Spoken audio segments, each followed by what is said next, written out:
All right, we should be live, I think. We live?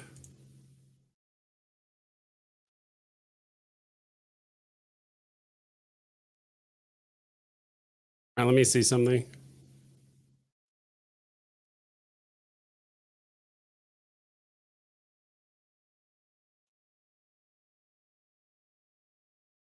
It's the 17th. Should be live. There we go. Okay, wow, that was a huge delay. How's everyone doing? Sorry about that massive delay. I was streaming and I wasn't showing it for a full like almost a minute. How's everyone doing? Let's see, show chat. Want to pop out chat? Sure, why not? Using StreamYard this time. Hope everyone's doing well. Yeah, the stream time was off. For some reason, when I did the stream time on StreamYard, it asked it for like Mountain Standard Time. So I put it an hour and ahead because in Arizona, we're now in West Coast time or Pacific time. And it put it like an hour further ahead or whatever, for whatever reason. So, all right, let's close this. And there's a couple other quick things. Can you guys hear the music? I don't think you guys can until I show the screen, I believe.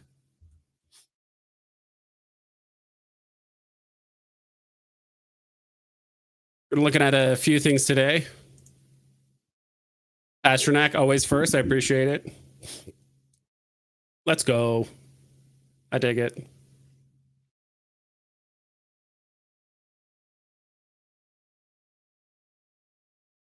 Doctor Strange. We'll do.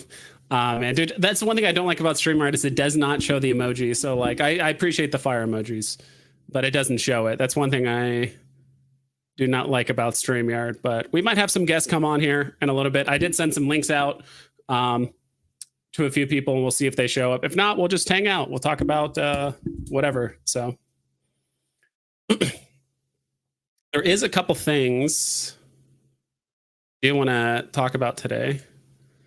First one is the salute. Oh, this is a salute. Okay, it's kind of hard to see from here. Yeah, it's a salute and then fire emojis. Yeah, and so I used to play EVE Online, and EVE Online, which is like a space MMO game. It's almost as old as WoW. I think it actually is older than World of Warcraft. And this is how people would salute in the game. They do like 07 like that because it kind of looks like someone saluting like this, but. Yeah, dude, a lot of things have happened these last couple weeks. So, new website, 300 new comics, not including all the variant covers, right? I mean, if we include variant covers, it's easily over 1,000 comics, like easily. Some variant covers only have 4 or even like 3 rarities, I believe. But yeah, how'd you guys end up doing with the VeVe comics? Let me just show my screen so you can see what the heck's going on. Does this work? No, we might as well just do this. How'd you guys end up doing? Rug? No. Andy, what's up? What's up, VP fam? Yeah, it was kind of disappointing. So I didn't get any at all early on. So when I was going for the drops, it was already too late. Like someone told me like, hey, VeVe dropped a new website. Go check out the comics. Go buy it. Make sure you buy the like exclusive or the limited edition comic. So I tried over and over and over for hours, like nothing. I'm like, it's not working. And they said, yeah, it's not working for me either. So I was too late. I think I heard the first 15 minutes was the time to buy it. I was listening to, who was it? It was Kid Arcade.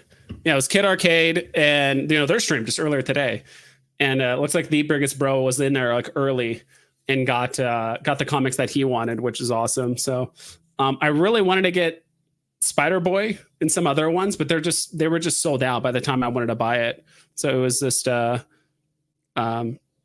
late there. So but yeah, today we're just hanging out talking about new stuff on VeVe, talking about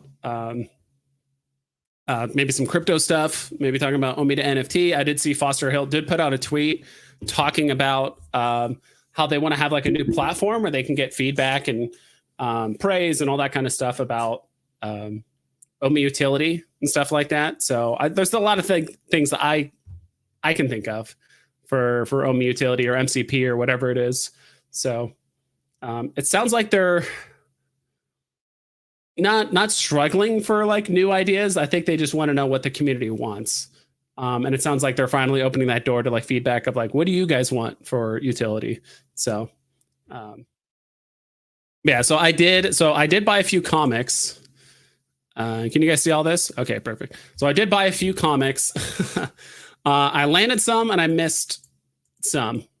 Because by the time I could buy, a lot of the good comics were already sold out. So ended up getting a cable #1, which is I think well below box price. The weird thing is with a lot of these comics, if you guys haven't noticed, it'll say how much you paid.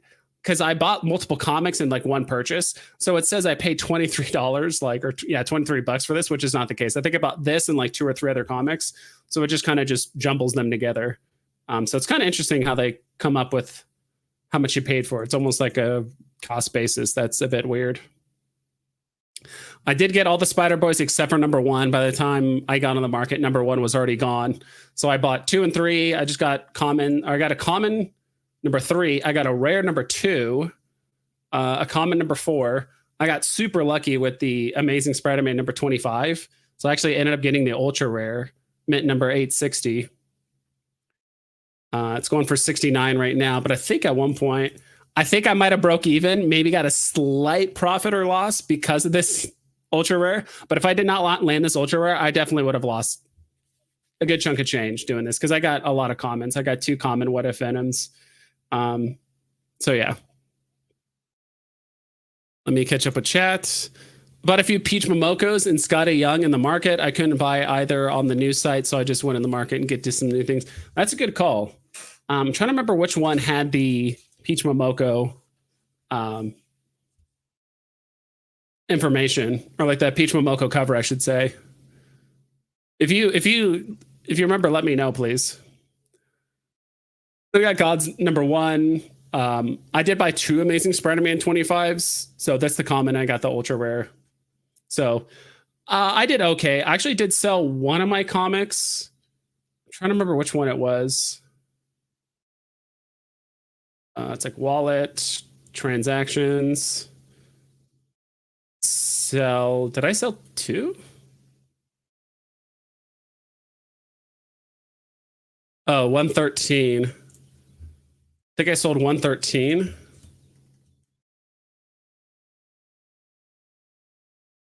Pound sign? No. I don't know. I did sell one of them. I got like a rare one of like a generic comic cover or whatever I didn't really care for. What do you think of SR Comics with 40 mints but not a ton of physical comic value? I think it has its place. I mean, if people really like it, then sure. I mean, part of the reason why the physicals, I'm not saying the only reason, but part of the reason why the physicals don't have a lot of value is just because there's so many of them, right? A lot of people are grabbing them in bulk and then either getting some graded, some not graded, or keeping them in like very good condition. So it's like, all right, part of the reason why they're not worth a lot is because of that. The other reason is because it's so new, like Marvel hasn't pushed it or anything like that. Just because Marvel's pushing so much Spider-Man stuff, like I think it just makes sense that they're going to do some Spider-Boy stuff, right? At some point, especially with multiverse stuff, and there's just so much to it. But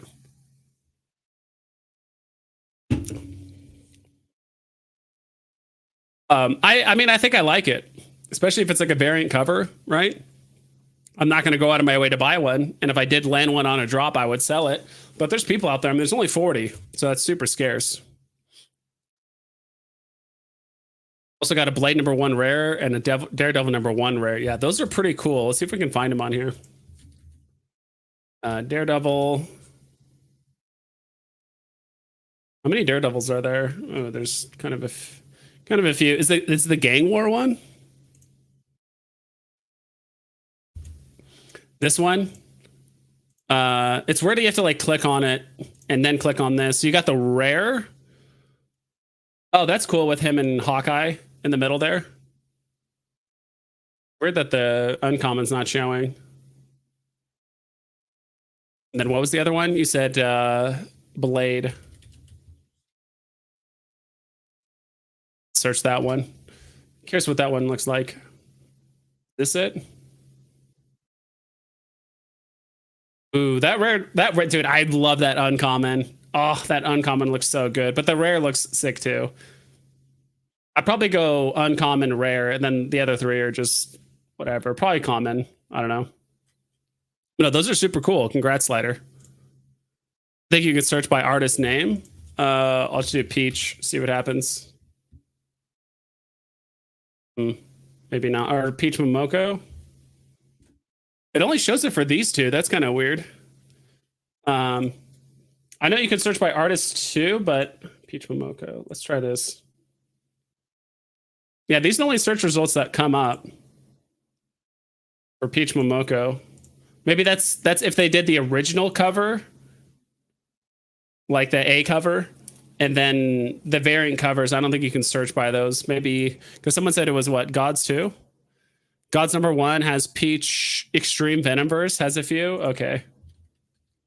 Venom. Extreme VeVeVerse.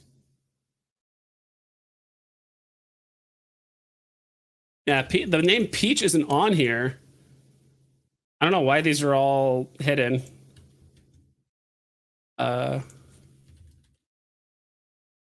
Geez, there's 14 comics with the name Venom in it. I said Extreme VeVeVerse. Yeah, this looks like a Peach Momoko cover. Dude, that's kind of a cool, like, samurai, like, Venom looking thing. This Venom almost looks like Darkseid with Venom. And Scotty Young, that's kind of cool. All these are kind of cool. I do like these covers. How much are these going for? What's the common going for? 9? Yeah. Dude, these could be like extremely scarce. I mean, they already are at 1,000, but the fact that so many of these say that there's still like hundreds of them left. Like if we look at Extreme VeVeVerse here, it says there's 481 left in the market. That's something we're still trying to figure out. Is how many are left in the market? Like, did they genuinely get all sold out, or were multiple copies bought, or what happened here? That's something we're still trying to figure out. Pixel Trader joined me in a bit, dude. I appreciate it. I appreciate it. I did send a link to Pixel Trader, so we'll be hanging out with Pixel today here in a little bit. Got some good insight on a lot of stuff. Yes, that one. That's the rare I got, dude. That one's really cool. I do like that rare a lot. That's awesome. That's a huge congrats there. Yeah, the best one I got is easily this ultra rare Black Suit Spider-Man with like the classic AF-15 homage cover. I do like this Cable one. I was kind of hoping for a different Cable cover. What are the other covers look like? Cable number 1. There was like one cover I really wanted. I do like these kind of like dual panel extended cover ones, like the uncommon.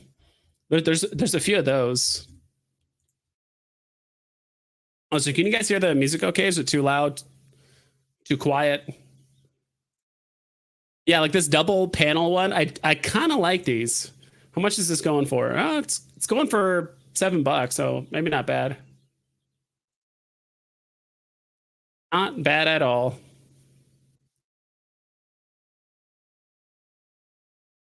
Pastor Nike says, almost safe to say buy as many as you can every Wednesday. I'm going to go broke fast. Yeah. Dude, what was also this thing people were talking about? You could buy this. You could buy the normal readable comic and then upgrade it to then get the Veve one. I don't know about that. Did you guys hear about that?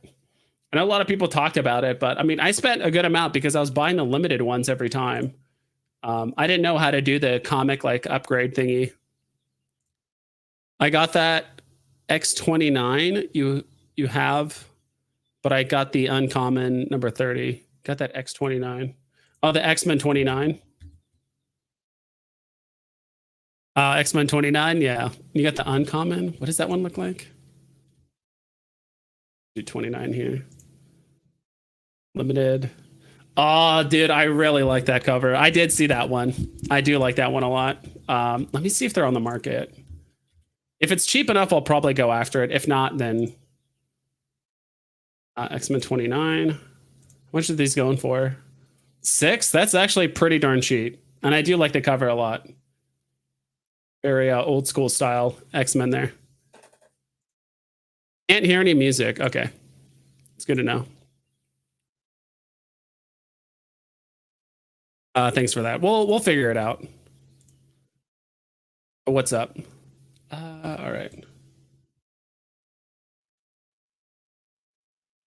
You guys hear it now, or is it too quiet still?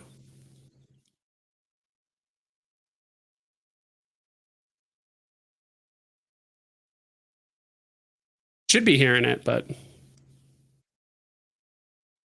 it's okay if you don't. Music can just be for me.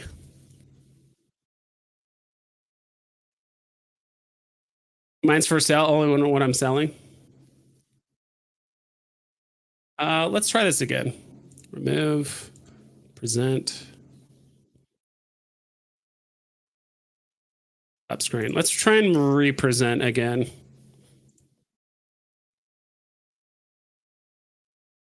Oh, I forgot to switch the toggle. That's why. Okay, we should be good now. Hold on one sec. Let me turn it down actually a little bit because I did turn it up. It should be kind of more like background music, you know.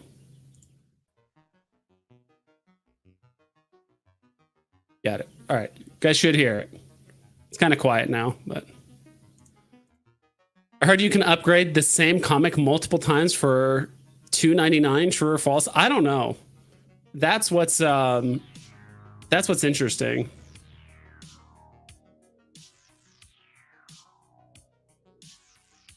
I purchased around 150 comics so far. I'll be adding more. Upside seems good in my opinion. Yeah, dude. For certain comics, for those of you that that got in early and went pretty hard on Spider-Boy, you guys made out extremely well. Oh, we gotta hide this. Hide that. That's fine. But yeah, congrats to all the people that did get. That I just put Spider. I'm gonna put Spider-Boy. To all the people that got Spider-Boy early, you bought it for how much was it going for? Spider-Boy, bought boy. So this is going for $9, and people are selling it the commons now for 87. So congrats to the people that essentially made a 10x early on. I do like this rare cover a lot. It's the classic ASM #1 looking cover. I got an ultra rare of X-Men 29. Awesome. Congrats. Don't hear music. We can hear. Okay, you can hear it now. Okay, cool.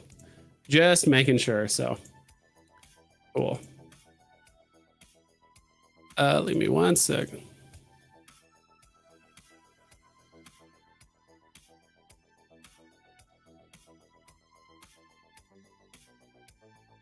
That's cool.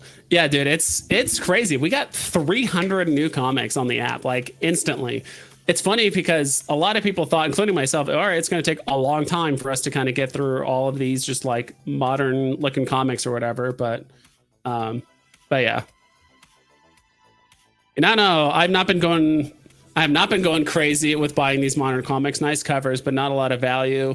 And more comics will flood the market every Wednesday. So we'll see how these prices hold. Yeah, I'm curious too, because I think two things go into play. Well, like more like three things. One is this drop kind of surprised a lot of people. So I do think there's like a small handful of people that do have like a majority of like the Spider-Boys, Ultimate Spider-Mans, all the ones that sold out super early. In addition to that, I mean, we can see here, like, according to this, I don't know if it's a glitch or an error or whatever, but there's like 336 Spider-Boys according to this. That's insane. That's cheap for a collectible, let alone a comic. So based on this, it's like, is there really 1,000 distributed and like the VV thing is just glitched? Or when people were upgrading multiple ones, like using the same comic and upgrading it multiple times, kind of like how Tangma said, it might have messed the system up somehow and they got multiples, or maybe I have no idea. how that worked. I feel like if people did that and there was an error or something like that, they would have done it. But okay, cool. All right, so we got our guest on here, Mr. Pixel Trader himself, hanging out in here. What's up? I don't know if we can hear you. How about now? How about now? Yes. All right. Does it sound okay? It sounds like there's like air or something blowing. Not static, but definitely sounds like there's like air conditioning or like air blowing. Let me try one thing, and then if I can switch mics 1 second. Okay, sure. There are a lot that haven't been delivered. I have about 100 still to be delivered. I sent in a help ticket, and VV's working. Oh, okay, gotcha. That's good. That's good to know, Dr. Fuse. So there are more coming. It's just they're just being held up, or they're just. I'm assuming. Did you do the upgrade thing, Dr. Fuse? I'm kind of curious. I'm curious if that's part of the issue. Not like you did anything wrong, but it's just that's how the website works. So, is this any better? A little bit. Yes. All right. Much better. I have a wall of fans and ASICs and random crap going. So if you can't hear that, then I think we're okay. Good. Nice.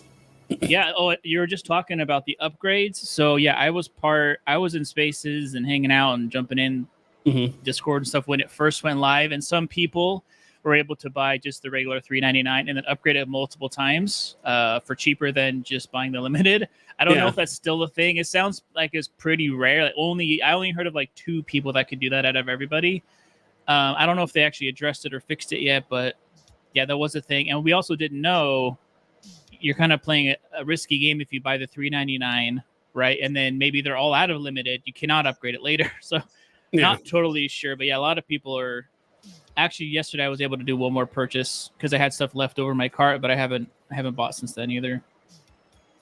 Yeah, I know a lot of people are having issues with that. Even the cart was kind of weird. You have to like add an item to remove it, and like you can't go back to the cart and edit it. It was kind of weird. People are trying everything: wish list, multiple browsers, clearing history, signing out, new accounts. I don't think it was that. It was something else, like kind of out of Eevee's control, which is unfortunate. But yeah, you're right. There was about a 10 to 15 minute window at the beginning, and if you got in then, you were good. Other than that, no one's been able to really buy. Yeah, seems like pretty much everyone bought up all these 3 comics, well, including Spider-Boy. I would say the 2 big comics that sold out pretty much immediately was Spider-Boy and Ultimate Spider-Man, which is widescreen, which is this one. Like this one sold out right away. There was a couple other, I think one other one that sold out pretty much immediately before I could even like get back in. You're right. Spider-Boy 1. I went for Blade 1. This is when, luckily, I got it at the beginning, and I made, I think, 3 purchases, maybe 4, before like they had the issues. So I went for this guy, Spider-Boy 1, Blade 1, Ultimate Black Panther 1. I think Captain America, anything with a 1, basically, or a good FA, some Peach Mochas. But that, from what I have heard, is the one everybody went for. Everyone's going. In real life, I guess it's already very popular and climbing in price for a new comic. Dr. Fuse says he didn't do the upgrade and bought limited editions. The charges are pending. Okay, gotcha. Choo Choo, what's up? Thanks for stopping by. And then Hinano, unless we get new users, we're going to sell the modern books to each other, which is why I'm being cautious with stacking. I've only bought what I collect IRL. Yeah, I bought a handful. I probably went a little too hard on the comic purchasing on this. I ended up buying, I think, 10 or 11 at one point, but I think I actually ended up kind of breaking even with this Amazing Spider-Man 25, and I did sell another comic for 10. These other ones are just so cheap. I'm like, do I even bother selling them? But then again, it sounds like we are getting the rest delivered, right? So I think some people are kind of cautious, kind of like Inano, because for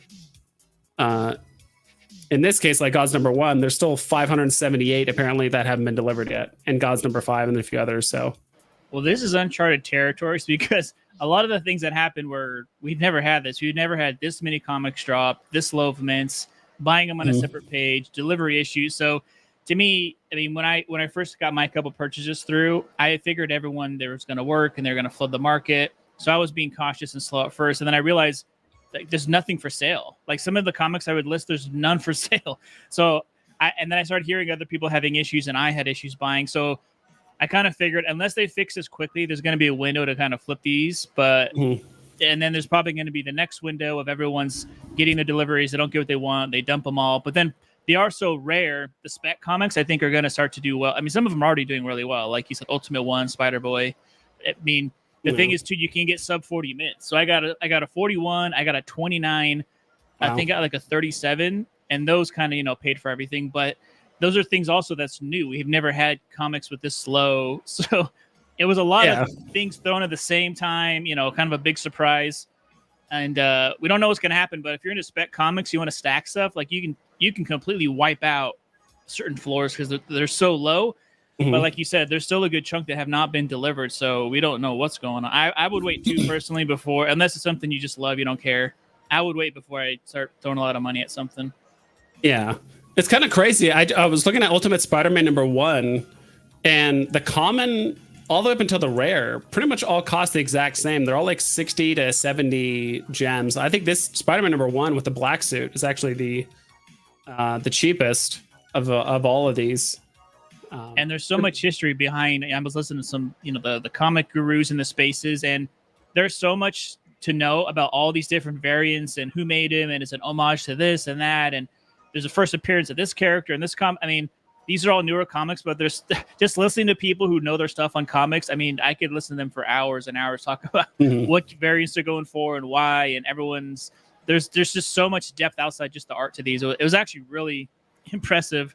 I mean, as far as dilution, I think that's different, but the quality of the covers and just what we got, I mean, it's pretty amazing, to be honest. I think it's more about bringing in new people than just this batch, but yeah, and this is a pretty big move too. Like I was just actually explaining to my roommate, he's like familiar with Veve, doesn't whatever. I don't blame him, but I kind of explained to him, I'm like Veve Marvel had like a big partnership. Like Veve released a website where you can like read comics digitally, which Marvel already has with Marvel Unlimited. I think you have a subscription. I don't.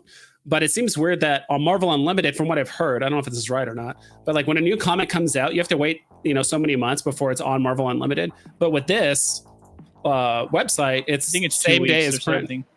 Yeah, 2 weeks from like, but this is the same day as print. So it seems a bit strange that they're not like undermining their own like business model with like Marvel Unlimited, but in a way they kind of are. And I think they are trying to like cross promotion, because right when I did a purchase, I got an email, I think that day or the next day, that said like, hey, get 2 free months of Marvel Unlimited now that you bought this, whatever.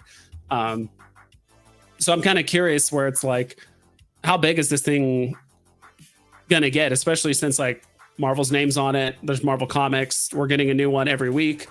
And it's gonna actually be out before Marvel Unlimited. So I mean, yeah, depending on how you look at it, there's different frames, right? There's the Veve frame, there's the old school collector frame, there's Marvel, there's what it does for the space in general. To me, honestly, if they didn't have the issues with the whole payment processor thing, this would be like, I mean, it's a really big deal, but that kind of like for a lot of people that, they're looking at the issues of the day and, well, this doesn't work. They're not kind of thinking like bigger picture.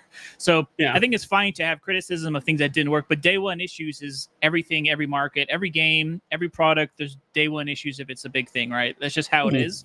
So if you can get past that and look, so to me, this is brilliant on Veve. Now Veve's bringing in income, not just from NFTs. They're bringing in just regular income. They're getting all the new stuff day one. You don't have to go to the store. You don't have to wait, for, if you're sick that day or you can't make it or there's no comic book store, you can get it that day, right? If you're just traveling, you can read it. To me, that's a big deal because you're bringing in people who already like that and maybe would buy it. And now you're teasing with, hey, there's these limited things. You don't even need to know they're NFTs. Everyone likes to gamble. You're familiar with video games and loot boxes. And I mean, people love that stuff. So I think it's a great way to bridge in new people, old people, kind of tease them as soon as they go on the Veve marketplace and they say, I just bought this comic for $7 and it's worth $80. Like, what's going on here? And then they're going to start digging around. And now they're in the ecosystem. Now they're spending money and they're buying and trading. And so for that aspect, it's great. It's great for Marvel. They're smart because they're bringing in a whole new audience because they know the Veve people are crypto and NFT people, and the regular Marvel Unlimited people are not at all. And from what I heard from Sanjay, MC1, and some others that were at the real in-person event at South by Southwest when they announced it, there was diehard Marvel fans there. They were looking over their shoulder like, what are you doing? What's this AR thing? What's Veve Comics? And they loved it. I mean, they'd never heard of it, they never seen it, but they were like, that's really cool. I think I'll do that. So you can kind of see the shift changing, and I think it's more about, some people are saying in the chat, it's more about the bigger picture. So the prices the week after the drop, I'm not worried. What issues, tech stuff, this and that. I'm not worried about that. I'm more thinking, this partnership is getting deeper and stronger, and this long term is a great thing. And we're already starting to see some other, YouTubers, Twitter influencers talking about it, because it is a big deal. This is Marvel saying, we had some digital stuff before, but this is kind of solidifying, their partner. Moving forward, everything is going straight to Veve. And I remember someone said in the space, I think that, Veve didn't pick Marvel. Marvel picked Veve. Disney picked Veve. I mean, that's a big deal going forward. So we don't know what's going on behind the scenes, but this is, we can look at how many sales and this issue or that issue, but you cannot deny this is a massive, massive deal going forward. So I think you're right. It's, who knows what they're doing. Maybe they'll slowly phase out Unlimited, or maybe they'll stay two separate things. But Marvel's saying we're going digital and we want to, bring new people into the NFT space. This is a brilliant way to do it. Yeah, Dr. Few, I'm going to catch up with chat for a bit. It's a really great thing for Veve in the long term. It'll bring in a lot of new users, but there may be some time before new users catch up with increased supply. Yeah, that's the other thing too. It just seems like, there's a lot of comic book fans and all that stuff that are like, all right, this is a cool app, AR, all that stuff's really cool. They're like, all right, let me go buy a Marvel Comics #1 or this or that. And they're like, wait, $50, $60 for a digital AR thingy. What do you say to the people that, I don't say what do you say to the people, but I don't know. I think that could be one hesitation, because I got one of my friends at work into Veve briefly for like a week before. He was kind of disappointed with the drops and how it worked, and he wasn't really sure how stuff works. So he just kind of left it alone after a while. But his thing was like, yeah, there's a lot of comics I like, but it's just like, they're all like 10, 20, 30, 40, $50, on, I don't know, in real life, right? They're worth a lot. But on Veve, it's just like, all right, I'm going to spend a ton of money to own a digital version of it. Like, I know I own it and all that stuff, but I don't know. Do you think this is like enough to help kind of bridge the gap between like digitally and just reading and like digital ownership? Because I think this is like the next step, which is like not just digitally reading, but like Veve is like the ownership part of it, of the comic, right? It's like, all right, I could read this comic. I could just get Marvel Unlimited and read all these comics for X amount of fee, right, each month. But these ones, it's like, all right, I'm going to pay $4 to read it digitally, and then like another $2 or $3 or $4 or $5 to get ownership of it. I don't know. Do you think that kind of plays a role at all? And like maybe kind of like shying people away from comics, or whatever. At least I've just seen that experience like firsthand, because there's a lot of comics that my friend wanted, but they were just too expensive. He's just like, I just can't see myself spending. At least he would maybe do it if there's a physical, right? Like if there's one you can tangibly hold and all that stuff, but with like digital, it's a bit different, right? Yeah, I think it was actually pretty brilliant how they did, like you said, the $3.99. You just get the digital. But human nature is funny, right? So there's people who they'll probably spend $3.99 100 times over years or whatever, but they don't do the math of like, wait, I spent $500 on comics. I could have just bought the NFTs and keep it and download it and all this stuff. So who knows? I think it's more just about having the gateway, just having a way for people to get in. And not everyone needs to get, secret rares and $80 rare. I mean, you can get cheaper stuff, right? That's why there's kind of something for everybody. And I can understand if someone's not a diehard comic fan or whatever, then you're just not going to spend a lot on anything. But if you're seeing it as an investment, maybe that's different. Or if you're a speculative buyer, that's different. So I don't think this is supposed to be everyone's going to get interested. Everyone's going to buy. It's just another way for people to get, to get involved at some level. If you only want to spend $4 on every comic, cool. Veve's making money and you're getting more, interest and adoption in the platform. If you want to be someone who, I keep saying when the money is flowing, when crypto's flowing, people spend money, right? So we're still kind of waiting for that adoption and merge. But, I can just see this new comics website just slowly growing and growing and slowly trickling people into, the Veve platform. And people love to gamble, right? So they'll spend $7 if they know they can get a couple $100 out of it all day. Yeah. So I'm just kind of reading the comments here. There was one that kind of popped out to me. Well, Hinano's excited for the Ultimate X-Men being released. Dr. Few says he wanted Nitro Snowboards. Is that a comic or an IP or a collectible? Let me look that up.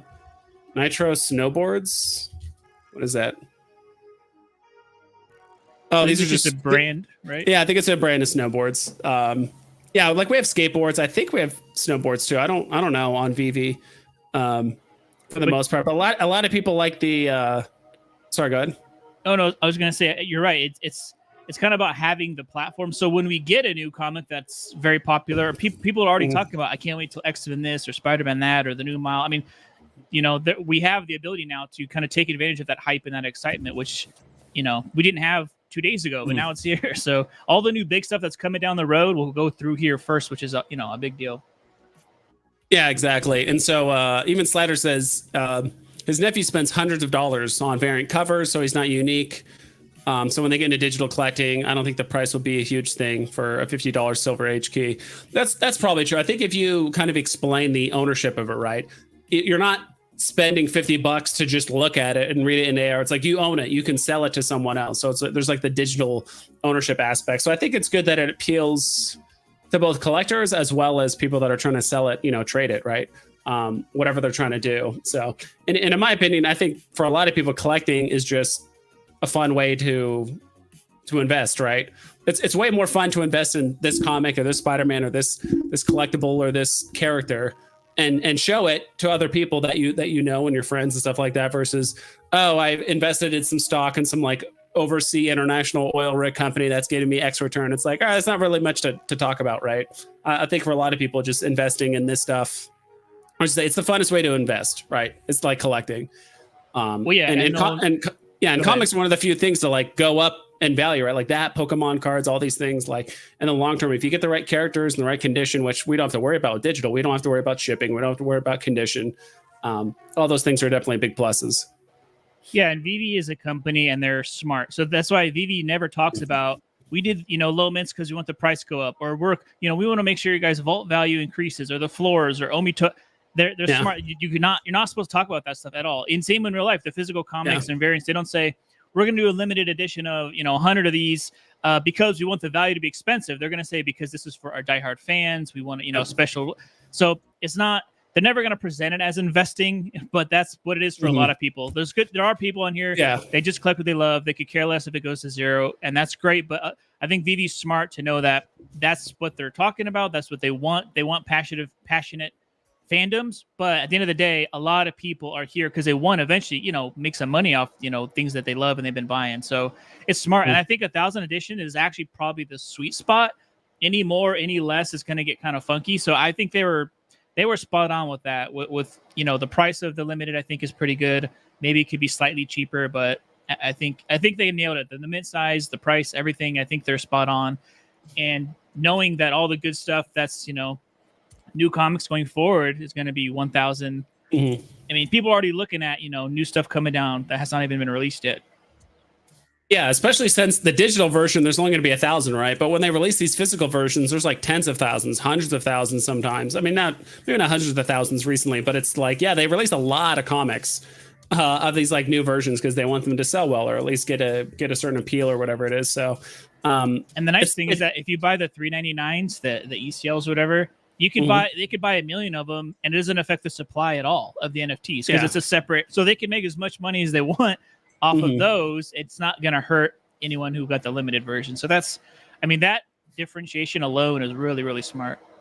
Yeah, everyone wants to see my comics. These are just the ones. There was one other one I got. What was I'm going to look at it right now. What was the other one I got? So transaction. There's so many cool variants. I mean, yeah, it's easy to just go on a spending spree. 203.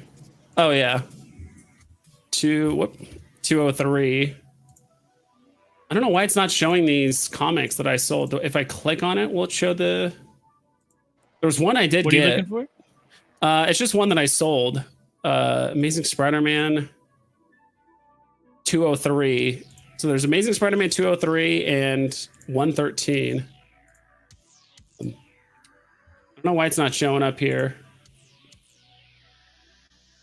It's going to take me a while to get...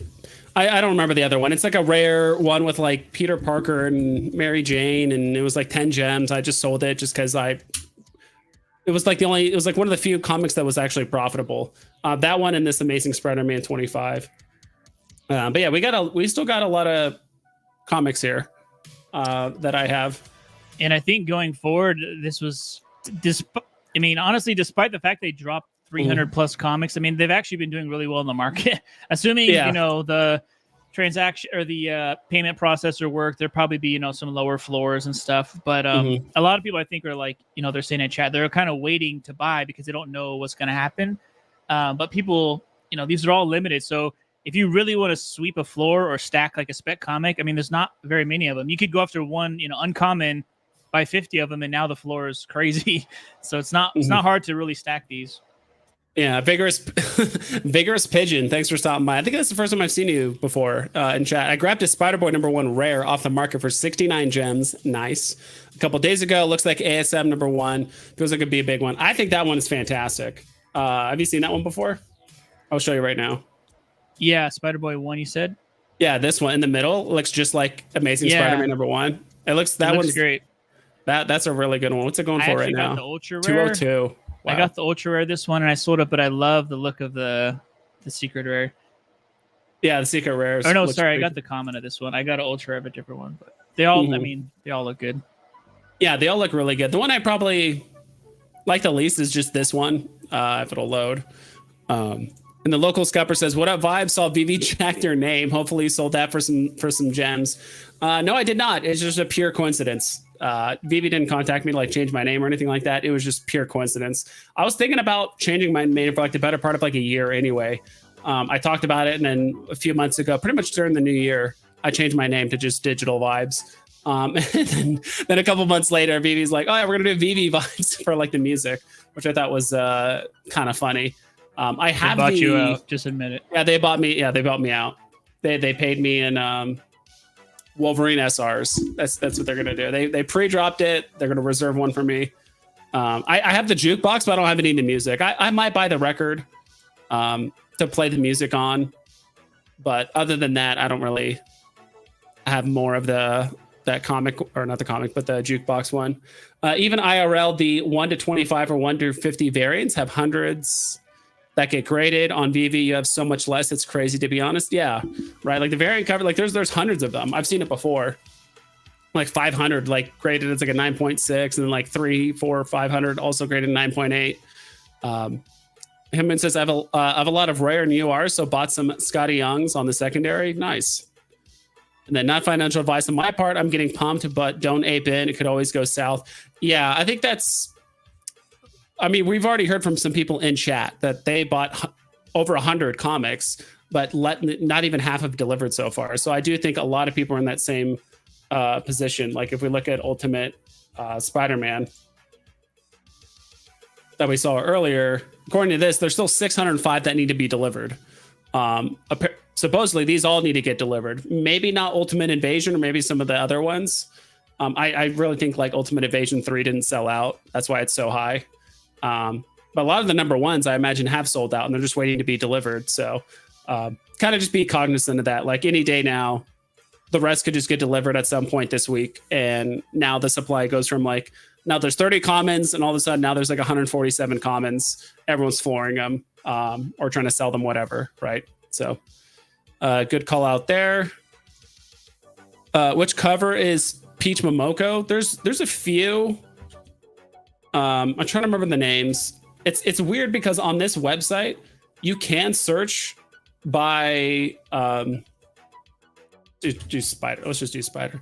You can search by artist names, but sometimes it doesn't always show up based off of your search result, or their names just won't show up. Like Peach Momoko was here, but it's not here now. So that's what's kind of weird. It's kind of hard to find them, to be honest, on this website, to find the covers. Yeah, there's a handful of them. I think there's 4 or 5 different ones. But yeah, when you search, you only get to see a couple. And that's one of those things that's kind of fun. So if you know your stuff, you can kind of get in there early before, word travels around about what's what. And yeah, like this. Like that. Yeah, because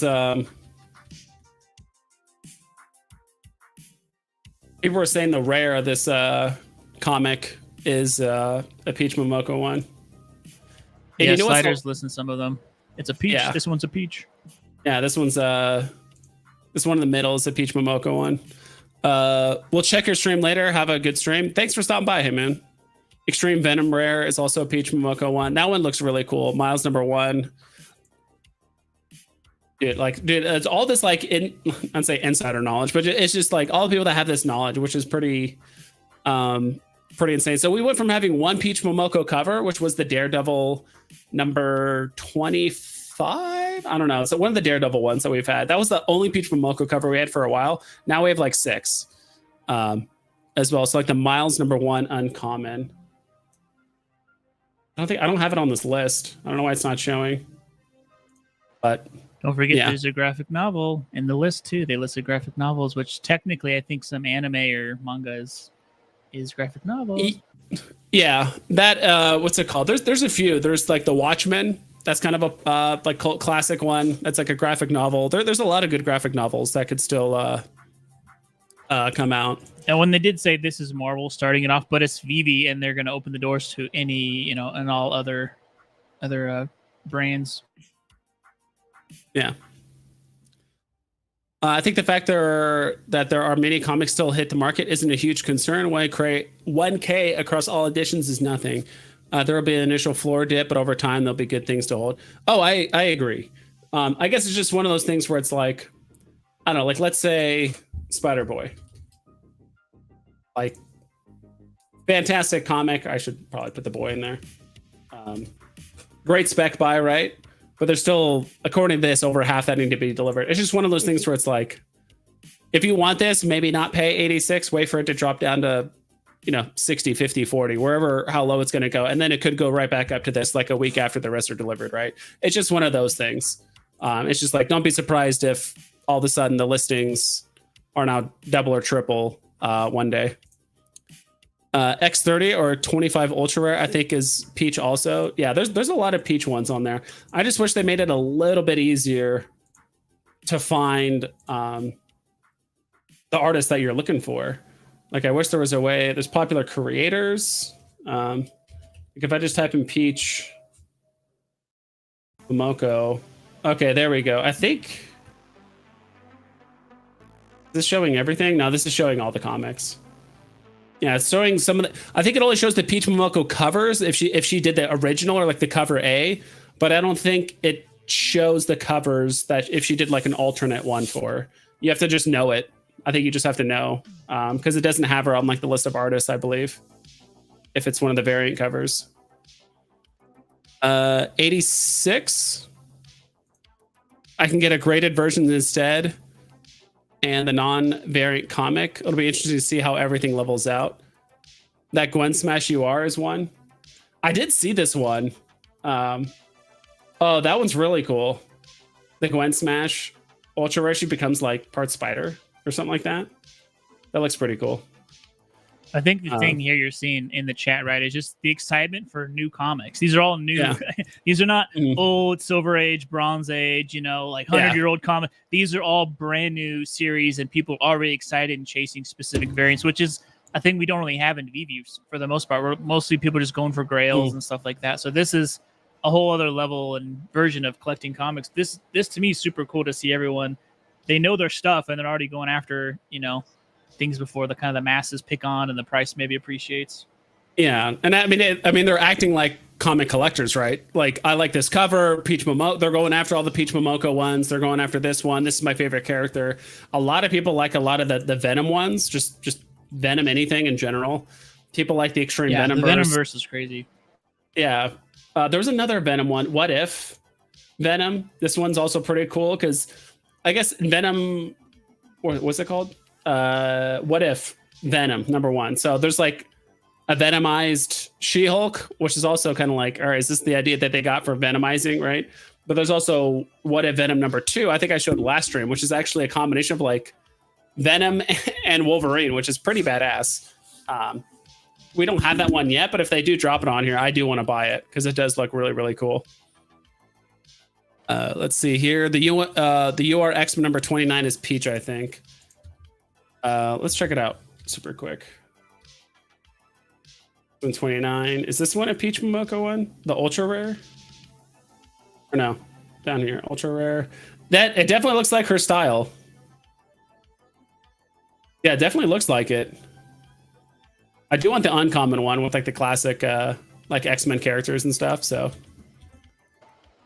I know we're talking about comment. I joined your thing late. Did you already talk about like the Stormtrooper drop or some of the other stuff? Nope, not at all. That right, was one fine. I thing. was just curious if I missed Storm. Is there Stormtrooper? Oh, it's not on Veve yet, but let me pull it up here really quick on this other screen. Because I do want to talk about it. Yeah, I put out a tweet about that when I saw, because everyone knew that it's eventually coming, but it's like how much and what's the edition size and which Stormtrooper, this and that. And as soon as they dropped it, I automatically was like, this is the most stackable thing on the entire app. Like the edition size is, high but not too high. The price is low. It's 10 gems, and everyone wants to stack this. Like everybody wants to stack. So I'm like, we could see some crazy stuff happening on this drop, and they look amazing too. The animation and it's really honestly like, AAA quality. Yeah, we'll check it out right now. We'll go to the details. So we're actually zoom in here a little bit. Empire's unwavering, fiercely devoted shock troops. They're a force to be reckoned with. Build your own Stormtrooper army when 2 Star Wars digital collectibles drop in waitlist format. So it's a week from today, right? 8 a.m. Pacific time. Sorry for the bright screen. And if you guys haven't seen, these actually look really good. They look similar to the other Stormtroopers. This is almost exactly how my collectibles wanted this drop to go. He was like, I want a bunch of them. I want them cheap. And the animated and sound is just a bonus. I don't know what the animation is or what the sound is. But it sounds awesome. It would be awesome if they actually like did a shoot or they did like a voice thing. I don't know. What do you think the animation or sound is going to be? If you had to guess.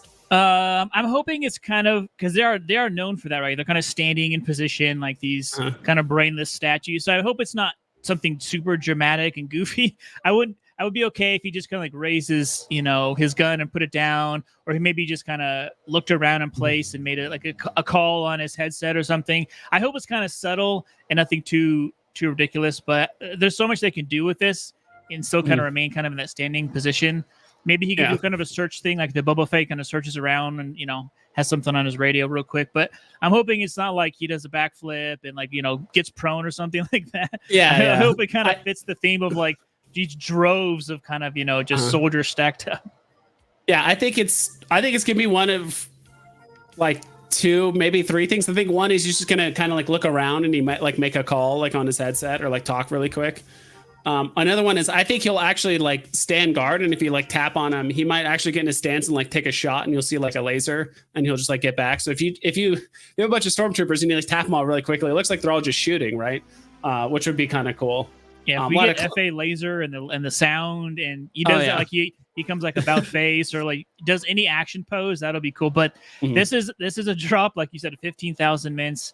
I don't remember the lowest one's 41. Of course, there's going to be some really good mints to go for, like the year of Star Wars and all that stuff. But this people already like to brag on Twitter, right, about how much they stack stuff. I mean, there's people who just kind of the most random collectibles, like I have 250 of this collectible, and it's like, okay, why'd you stack that one? This is one that everybody wants to stack, and it might be a stacking war of who's going to have 200, who's going to have 300. Yeah, I mean, the fact that you can buy the whole collection in theory for retail. It's $150,000 to buy the whole thing if you paid, that's nothing. I mean, people are, I don't know. I can't wait to see people's showroom, just walls and walls and walls of this collectible. Yeah, I think what's going to be, because there's also this one too. He's actually on a stand. He's not animated or not anything. It's kind of more of a presentation or presentory type collectible, right? It just shows it. This 501st, whoever gets this 501st last mint secret rare, that's a lot of gems right there that it's going to be worth, in my opinion. Like that and 41, of course. But I think 501st is like, there's a lot of people. I know my collectibles, because I actually hung out with them at New York Comic Con, and they had a section where there was like the 501st there, where a lot of people were dressed up in, just different Stormtrooper outfits, Jedi, like Imperial and Stormtrooper officers. They're kind of like all over the place and stuff, but I think it's more Imperial based. And I remember talking with them, but like there's all these people, thousands and thousands and thousands of people all across the world that are part of this 501st group. Only one person can have this collectible first appearance of a Stormtrooper that also represents like that group. So of course it'd be a dream if my collectibles got it, right? Because he's like the big person. I think he's like the only person probably in the 501st, like in the VV community, that does it. And I don't know. I think that would go for a ton of gems. What do you think?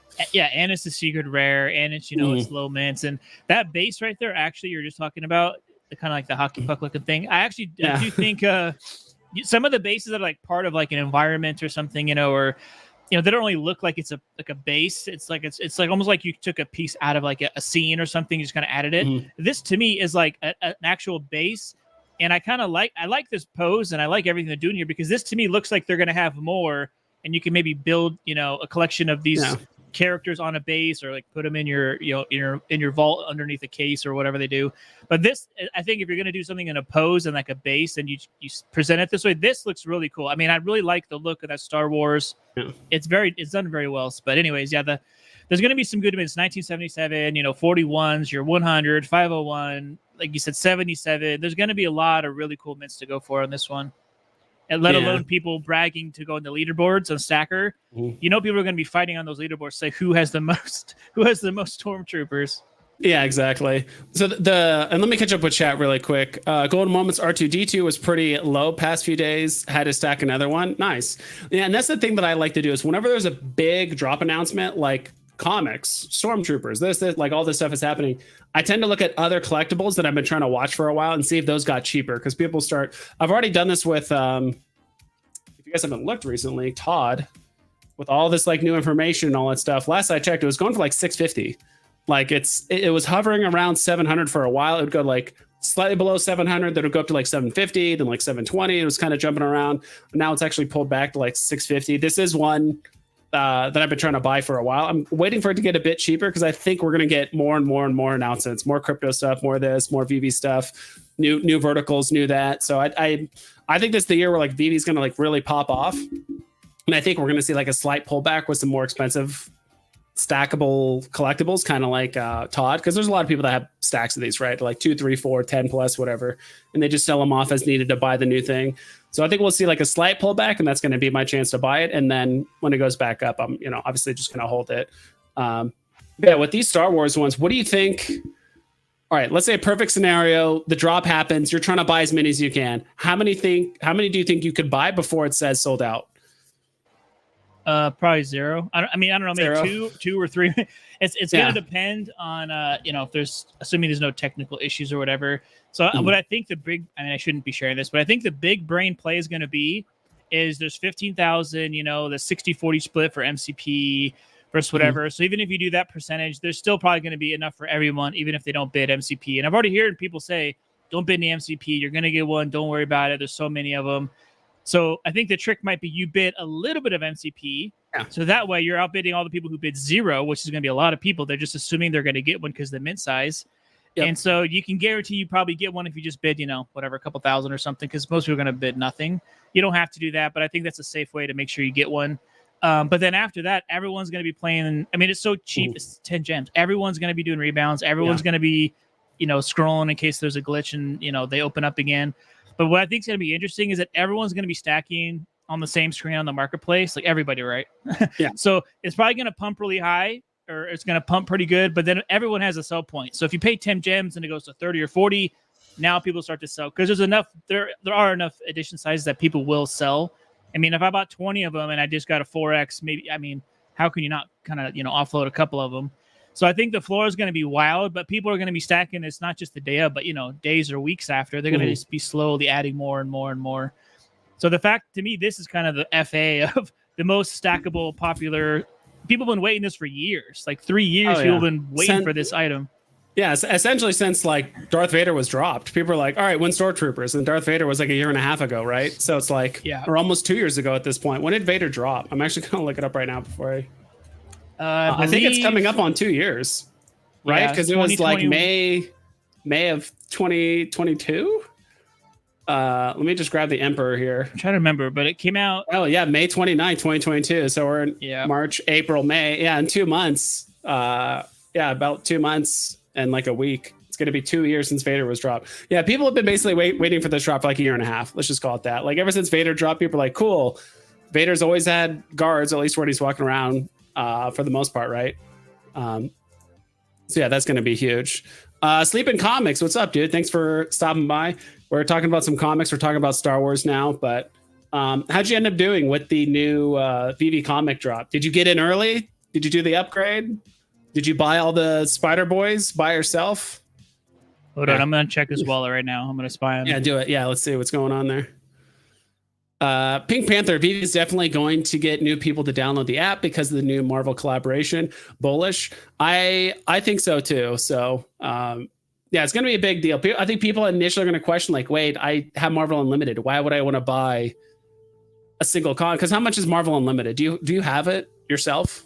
Yeah, I bought the premium one last year, and that was because, I mean, honestly, I mostly bought it because they had a couple exclusive VV things, right? They would give you a code or promotional thing. So there were, I think there's 2 comics that came from Marvel Unlimited on VV that were extremely scarce. So I also got to just see the experience and participate. But I think for the VIP, it was $100 something for a year. I don't remember exactly. Someone in chat probably knows. There's different versions. I just got the highest rank one because I think that unlocks everything. But yeah, I think it's $100 something. I don't remember exactly. Yeah, I think it was 130. This was the first. I think it was the Spider Buggy one. That's like I think this was the very first like Marvel Unlimited like exclusive drop, right? Like if you got Marvel Unlimited, you got an email or something. Yeah, that's it, I think. Yeah, dude, one of my lights is like flickering or something like that. But I think this was the very first one. I think the other one is like a Sunspot. I forgot his name. There's another like very scarce comic that came out of like Marvel Unlimited. So, but yeah, like I said, I think initially people are gonna be like, wait, why would I pay $4 to read this one comic, on this platform?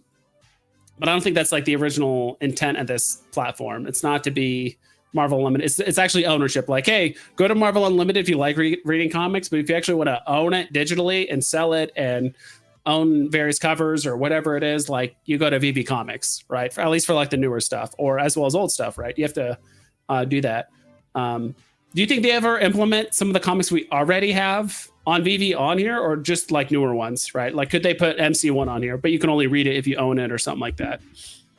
I mean, they could. I mean, now that they have both, kind of portals, I think this is a gateway to bring people in. But I would not be surprised if, you could. I think you can already. Actually, it is. Yeah, it's already on here. What am I saying? Well, it takes you to VV. And then and you can read them on both. You can read older comics on the comic app. You can read newer comics on VV. You can kind of already do both. If you go to your library, it'll show some of your older comics. View more like this. Okay. Yeah, we might have to mess around with this a little bit. And they did add some, new stuff. There's the panel by panel. I mean, when they released the new website, actually, it was very quick and seamless. No issues. It was great, actually. Oh yeah, box full of goodies. I forgot that. I got something in the mail with, I think, a She-Hulk comic, Daredevil toy, I think like a card, a thank you card, some other stuff. But also you get points. So when you first sign up, there's a bunch of points you can redeem for just doing stuff for free. But there's also kind of coupon points. Or if you go to a real life event, you can show them you're a member and you get things in person. Okay. But you can use those points for specific. So they might say, here's a VV exclusive comic. You don't spend 50,000 points and get it that way. So it's just another way to kind of be interested. But yeah, I forgot about that. They send you a little like thank you package. Oh, that's cool. Yeah, so it's like, so he says 100 a year, so it's like $8 a month, something like that. Not even. And then he says this has been an expensive last few days. I would say it has been for me too. I think I've easily spent $100. I wanted to spend more, but I'm trying to hold back money for other drops, other things, crypto, whatever else is going on. But I bought the ones I wanted. I really wanted Ultimate Spider-Man and Spider-Boy #1, but they're a little out of my price range right now, at least on VV. I'm gonna wait for the rest to get delivered. If they get cheap enough, I might buy one, but we'll see. Someone had a good comment earlier. I think someone said, like, was this the first Star Wars logo? FA Star Wars logo? I think so. Yeah, I was like, this is like the first time we've ever seen like a Star Wars logo like in this format, right? Like the classic look. I can't find the comment, but oh yeah, Slider. Slider said, is that the first Star Wars logo? I think it is. I don't think there's anything else that spells out Star Wars explicitly like that. I could definitely see people like I could definitely see people like blowing this up and having this as like their stand, right? To show or maybe like you Star Wars collect them all collectibles. and there's a special Star Wars drop, just the gold logo like that if you get whatever the series is. I mean, It looks good. I mean, yeah, that base and that logo alone, the text is extremely iconic just by itself. Yeah, exactly. But yeah, I think that's it. I mean, not much more to be said about this. I mean, it's a drop we've been waiting for almost 2 years. It's stackable. It's animated. It has sound. We still don't know what it is. We'll probably, hopefully, we get the information like today or tomorrow or like in the next couple of days of like what the animation is, or maybe they'll list it on Veve soon, so you can actually check out the animation. But as of right now, like we don't know what the animation involves. I really, really hope it's either just an idle like guard stance where he's like looking around and makes a call, or he actually shoots his blaster, which would be classic. Yeah, it makes sense. It makes sense. I'm curious, yeah, if they go the comedy route and he's like, huh, what was that? And he's like, confused or something. Or if he's going to say, an enemy spotted and start shooting off a couple rounds or there's a lot they could do with it, but there's so many iconic sounds with, like you said, the blaster, the radio calls, just the little goofy things that they do in the movies. But this is, for a lot of people, the FA stormtroopers that they are used to seeing in the movies and stuff. So there's a lot more stormtroopers and a lot more helmets or troopers. So there's going to be, more in the future. But to me, this is exciting because this is the most This is still, to me, the most stackable thing they've ever dropped for the popularity, the price point, the additions. I mean, I cannot wait to see people posting on Twitter 100 of these in the showroom. Yeah, I don't think Veve's ever dropped a collectible for this cheap, have they? It's always been comics that are like 10 gems, 7, 10, 20, at times. But like, I think this is the cheapest collectible Veve's. I think it's the cheapest real collectible. They did drop, and I bought a couple as a joke. Invisible Woman, I think it was $1, wasn't it? And there's like it was an April Fool's thing, or $9.99 or something. Yeah, I think it was on April Fool's. They dropped her, and then she was invisible, but it was so scarce. Is that still a thing? Yeah, I have a couple as just a goofy, like just as a base. It's literally just a meme. So to me, that might be like the FAVV meme is a freaking Invisible Woman. Like that was so silly and cheap to me. I bought a couple a while ago. Actually, the price has gone up, but yeah, I didn't know that, but I wanted to look at, I guess, other than that one, what is that? Not release date, floor market listings, release date, store price. We might be able to find it on my NFT tracker, how cheap stuff was, store price. I'm flipping it. So it's going to show a lot of stuff that's zero because those are like airdrops. I'm just trying to find what's the cheapest collectible. I'll switch to collectibles. I feel like these first few pages are all just going to be airdrops.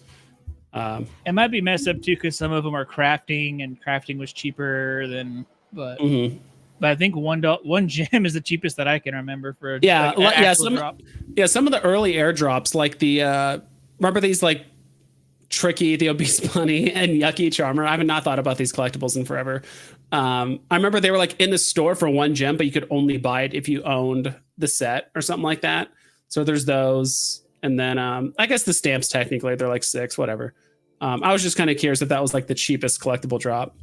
The cheapest like real collectible, I guess. The other one was kind of a joke, but yeah, joke or like stamps or whatever. So cool. Hinano says, I feel like the Veve reader is being overlooked.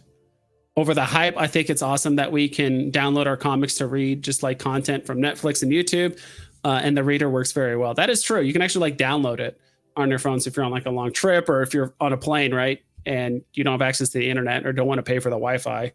Just download a few comics, read them off. And some of the comics are pretty cool. I do want to read more comics. I'm just so caught up doing other stuff, to be frank. I did read first appearance Ghost Rider comic. That one's kind of interesting. I did read a bit of Moon Knight. I haven't finished it yet. I think I started reading it when I was like on the toilet one time, and I just stopped when I was done, and that was kind of it. Some of the stories are actually like pretty interesting if you read them. But I think that's just a comic book collector thing in general. It's like, hey, have you read every comic? Like, no, most people don't. Most people do it for either the character, the story, or just the cover art, right? Favorite cover art. And I did get your DM, Hinano, so thank you for that. I appreciate it. So I forgot to say, if you didn't see, people who are interested in the Marvel Unlimited, if you just go into your Veve comic app or the website, you do get a code for 2 months free of a Marvel Unlimited. Yeah. So if you want to play with it, you could just jump in there and do that and start getting points and stuff. So cool, that's done. Kid Arcade, what's up, dude? Thanks for thanks for stopping by. I was watching your stream earlier today, and you and the biggest bro had some good. You guys had some interesting takes. I like listening to you guys talk about it. So cool. Let's see what else we got going on here. So, what's the move now with these new comics? For the most part, I mean, at least me personally, at this point, I'm kind of just waiting for the ones that are left over to get delivered and just see if the market kind of goes down a bit, because there's going to be more than there are now on the market, and see if I can scoop up things like Spider-Boy or Ultimate Spider-Man. But that's kind of it. I'm not obsessed with collecting. I like Peach Momoko. I probably like Nicoletta Baldari a bit more. But I don't think I'm going to go out of my way to spend a bunch of gems on tons of variant covers or a lot of like modern stuff. At least me personally. Kind of like, what's your take? Are you doing something similar? Or do you have a different strategy with these comics? Yeah, depending on what I got, I thought I might keep some of them, but since they were I pretty much sold all the ones that I had because I was trying to get more gems, and I figured the price would come down as more come out. There's a lot of cool ones. I think it just depends on your goals. Again, if you just want to start collecting the cool ones, like you said, of your favorite artists or variants, maybe wait a little bit till they're fully delivered or mostly delivered, then you can start picking them up.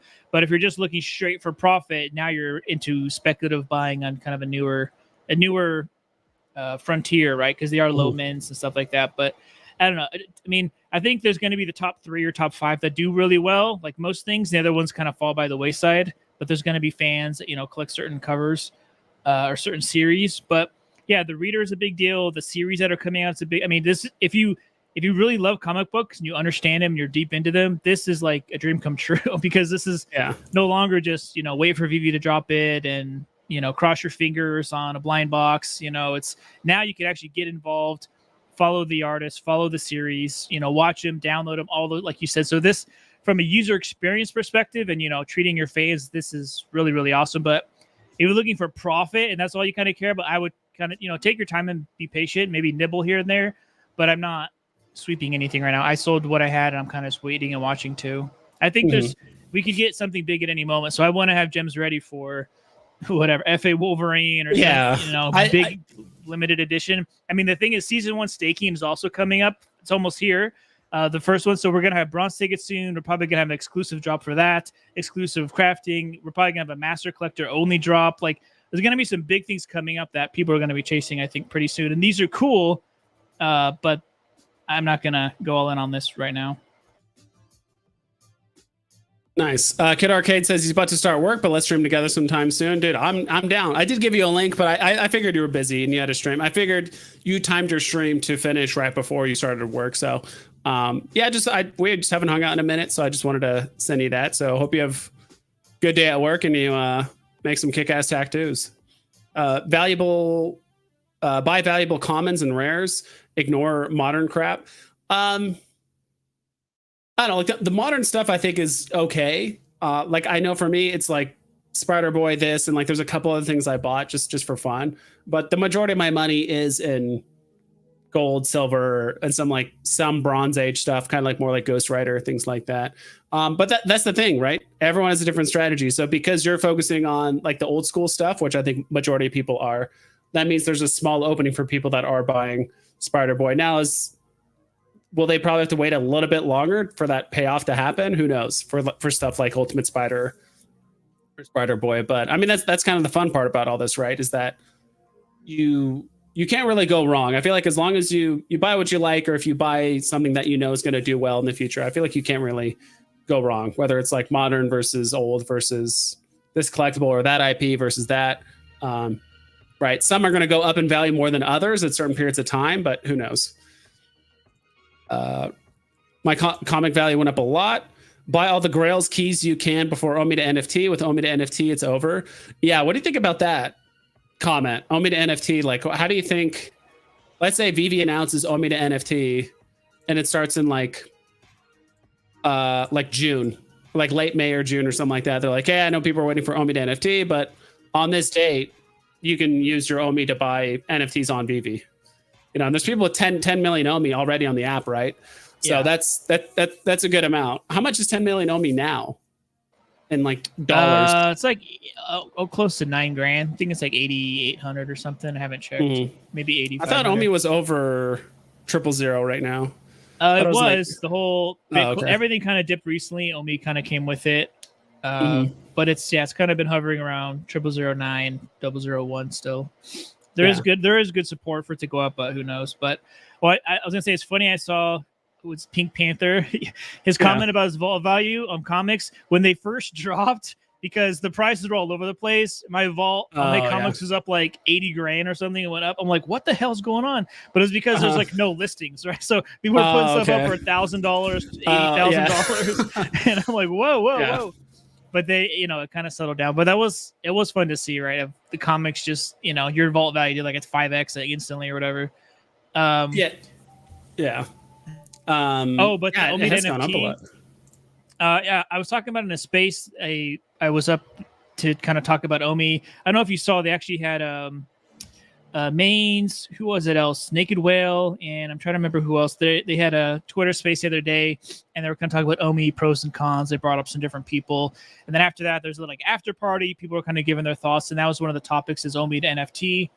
I think at first, so what I would like to see, and what I think Veve wants to do is they want Omi to be the native token, right? They want it to be used. They want it to have perks. They want it to have utility. They want it to be benefits to having it, to holding it, to using it, staking it.